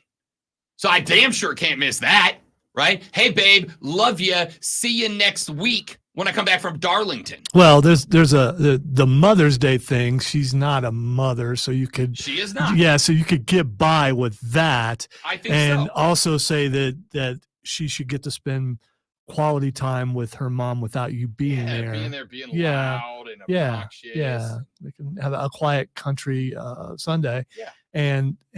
But her birthday, you can't miss that. No, cannot skip the birthday. Now, there are two added elements to this conversation. I didn't know you guys were going to be playing for therapists for me here, but here we are. Two separate conversations. It's not the first time we've done that. No, it's really not. It's not the first. It might not be the first time today. About this weekend, I did not bring up Darlington. I didn't bring it up. I said nothing about it. In fact, like I planned other stuff this weekend around the weekend because I wasn't going to go to Darlington. She came to me Wednesday and she goes, "Are you going to the race on Sunday?" And I said, "No." And she said, "Oh, I thought you wanted to go." And I said, "Oh, I do want to go." I said, "But it's Mother's Day weekend." And she said, "It's fine. It's fine. They love you. It's fine." And I'm like, all right. It's fine is the worst thing you can say. It's fine when you're talking to your significant other means it's not fine. Okay. Was eye contact being made when the fine was uttered? And if so, did you observe facial expressions, tone, length of fine? Fine could be just fine, or it could be that fine. And if it's that fine, then you just need to skip the race. That Keegan said, "Nope, it's a trap." That's the Yeah, thing. because you didn't mention the word fine in there. That's a totally different That's story. The thing is when she said it's fine, it seemed like she was being genuine about the it's fine. It really did. And I will say that one of the aspects about our relationship is that we are both people that are totally cool with, yeah, I really don't care if you go to the thing and I don't want to. So have fun, right? I go to concerts by myself that she's not interested in all the time. She goes thrifting on Sundays when I don't want to because football's on or whatever. We don't have any problem going and doing things aside from each other, and saying, yeah, it's fine. Go do that thing. I don't care is pretty normal for us. But this one, I can't tell. It almost feels like it's a test, right? And this is the last Mother's Day before we are married. So I don't know if that changes anything. Like, I don't know. What did you do last year at this time? Oh, we spent Mother's Day with both of them last year. We did one mom in the morning, one mom in the evening. So we did like a brunch and then we did like a dinner. I was hoping it was split, and this would have been the time that you would have spent with your mom, and then you wouldn't have been able to do it because your mom's in Ireland, and then you would have had that excuse.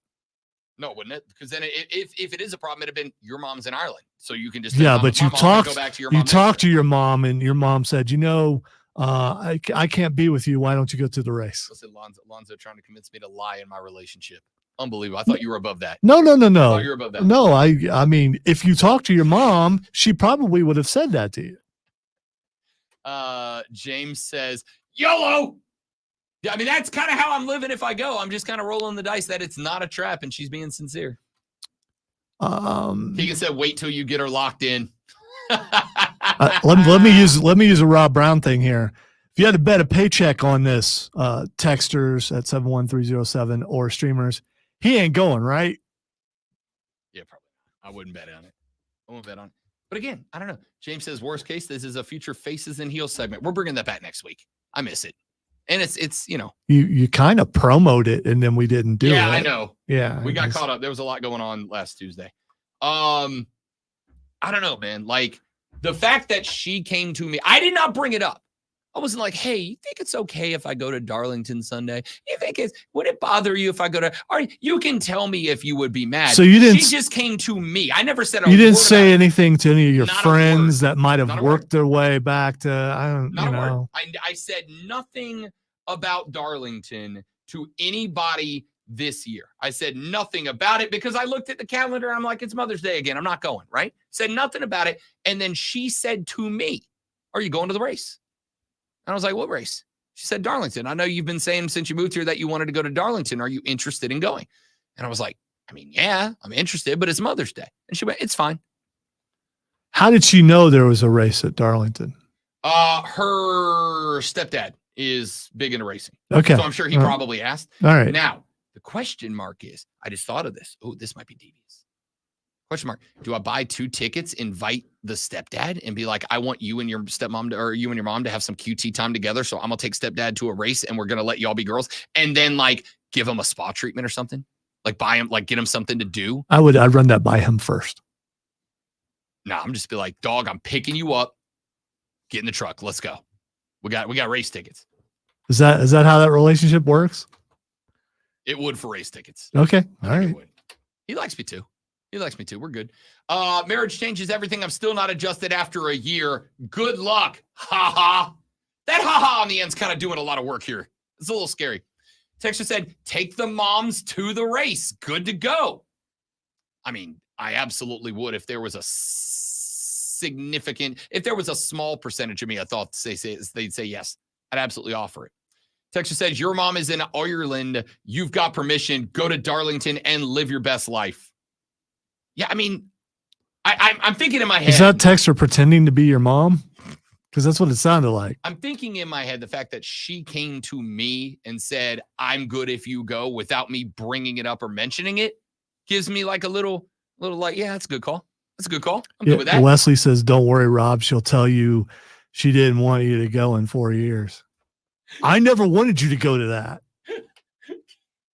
Keegan said, these people are not your friends, Robert. Yeah.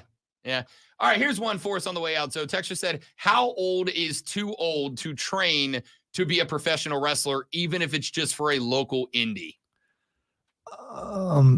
Diamond Dallas Page started in his 40s, didn't he? So I don't know if you're relatively in good shape. I think it's more about being in good shape and being able to move is it, right? Like you've got to be able to run. If you can't run, you can't wrestle. If you can't run, if you can't hit the ropes back and forth, you can't wrestle. If you can't, unless you have that gimmick where if you're like 7 foot tall and you can't teach that, right? Go ahead and do it. Even still, like Undertaker hits the ropes, Big Bill hits the ropes. They both did and do. Big Bill looks extremely slow. He does, but he's freaking jacked. He is. He's jacked. Under the tutelage of the learning tree now. So how far will he go? I would say stop inserting yourself into everything, Jericho. Stop. All right. I am going to go with I would say I probably would not start after 40, but maybe that's just because I'm about to turn 40. I would not start after 40 or if you sneeze and pull a back muscle, which has happened to me. Yeah, if you go to sleep and you wake up and you slept wrong, probably not a good move. Yeah. And now the Rob Brown Show presents Twitter. I just made myself sad. It's all right. We're almost done, so you can go cry in a corner. Sulk. I'll just keep my back turned so I won't see it. I'll try not to listen to the sobbing. All right. The first thing that's Xing is Stipe Miocic. I think I saw this. If I recall correctly, they were setting up John Jones because we all care for his next fight. And they had him. I don't remember who the initial opponent that was proposed was. And he basically said, yo, that guy, I want Stipe. Yeah, there actually is an interim champ, and that's the guy he was talking about. And I don't remember his name on purpose. On purpose, because that's not the fight anyone wants to see. Can I just say that if you'd have given me John Jones and Stipe Miocic in like 2016, I would have bought that fight. I don't know that I'm buying it now. All right. Well, Stipe is Xing because he says he doesn't care about the belt. He just wants to fight John Jones. I'm sure he'll take the belt if he beats him and the money that comes with it. Yeah, is that a shooter or work, though? Is that to sell tickets, or is that because he genuinely wants to cave in John Jones' face? Who doesn't? And it's the fight now has been moved from July to supposedly November, which they talked about anyway, being in that place that we talked about earlier. Yep, Saudi Arabia. No, MSG. Oh, that's right. Yeah. In MSG. Yeah. You remember earlier this week I was talking about Joel Embiid and how I don't think I've ever really like throttled back on an athlete quite as quickly as I did on Joel Embiid. Like I was a huge fan, and then one day I'm like, oh, he's kind of a petulant ass. Maybe I'm out on Joel Embiid. John Jones is in that group too. There was a point in the early portion of John Jones' career where I would have paid to watch every fight that guy got in. He was a prodigy. He was the future. And then it turned out he was an idiot. So you're with me in certified hater mode when it comes to John Jones. Certified hater mode. There we go. I mean, the next thing that's Xing, speaking of certified hater mode, Chip Kelly. Chip Kelly. This one is kind of interesting. A couple of former Eagles from when Chip Kelly was the head coach there. And these are not the first two to do this, but a couple of former Eagles from when Chip was the coach there said a part of the reason that Chip Kelly was let go is because during his time in Philly, he was, quote, and Deshaun Jackson, I think, was one of the guys that said this, said that Chip Kelly was uncomfortable around black players, said that Chip Kelly would frequently skip out on conversations, would not individually coach them, etc., that he was uncomfortable around black players. And now it started this real weird conversation about Chip Kelly's departure from Philly. Yeah. LaShawn, here you go. Here's a quote. LaShawn McCoy said Chip Kelly forced Eagles cornerback Rock Carmichael to cut his hair and told him, I want you to be more presentable. I want you to cut your hair, get a haircut like LaShawn. McCoy said that was a, quote, prime example, end quote, of Chip Kelly being uncomfortable around black players. Well, I would wonder, did he do the same thing to any white players who had long hair? I mean, I'm not defending them. I'm just curious. For consistency's sake. The fact that you told him, I want you to look like another black player that I'm more comfortable with, as opposed to, I want you to just look more presentable. That's where you lose if the boss came in and said, Lonzo, I want you to cut your hair, I need you to look more like Rob. Right, but you understand, you're not black and he's not comparing you to another black guy. That's where this is. You're right. I am white and he's comparing me to another white guy. I don't know. I'm not saying that it isn't what it is. It's just going to be a weird one. I just hope it's not. All right. Last thing as we leave, Damian Priest in studio Monday. He is trending because he's going to be in studio on Monday. Damian Priest, WWE champion, will be here Monday as of right now, scheduled for 8:40 a.m. We will update you if that changes, but Damian Priest will be here on Monday morning as Monday Night Raw is here, is in town next Monday. Hey, speaking of next Monday, that's when we're back. Next Monday to do it all over again, but better on the Rob Brown Show. Don't drink and drive. I'll punch you in the face. Have a great weekend. See you back here then. This is the Fan Upstate later. Yeah!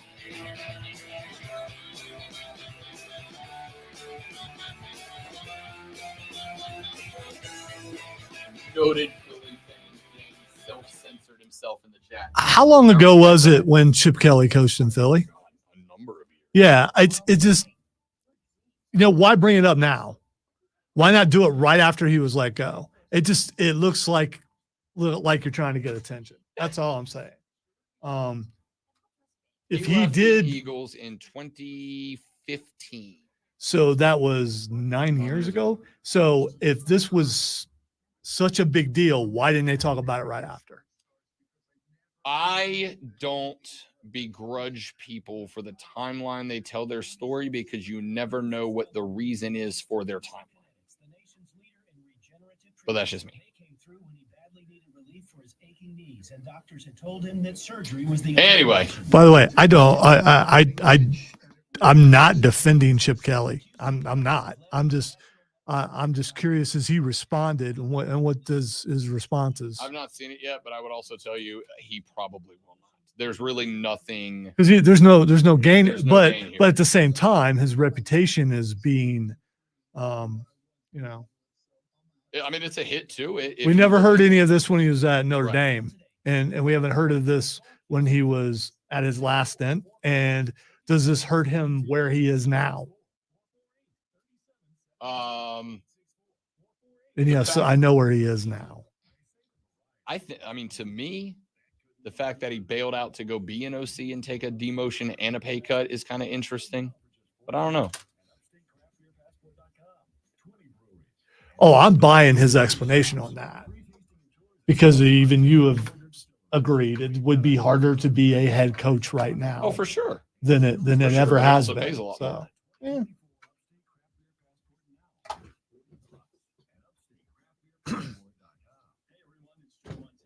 All right, dudes and dudettes, I'm out. See you guys at soccer this weekend. I'm also out, just because, we Lights out, we out. we are done. Lights out, we out. Yeah, I'm not going anywhere. All right, you guys have a stellar weekend. Don't get in trouble, or do. I don't care. Live your best life. That's not living your best life if you get in trouble. Might be. No. Sometimes people have fun being in trouble. No. Don't tell me how to live my life. See you Monday. Bye. It's going to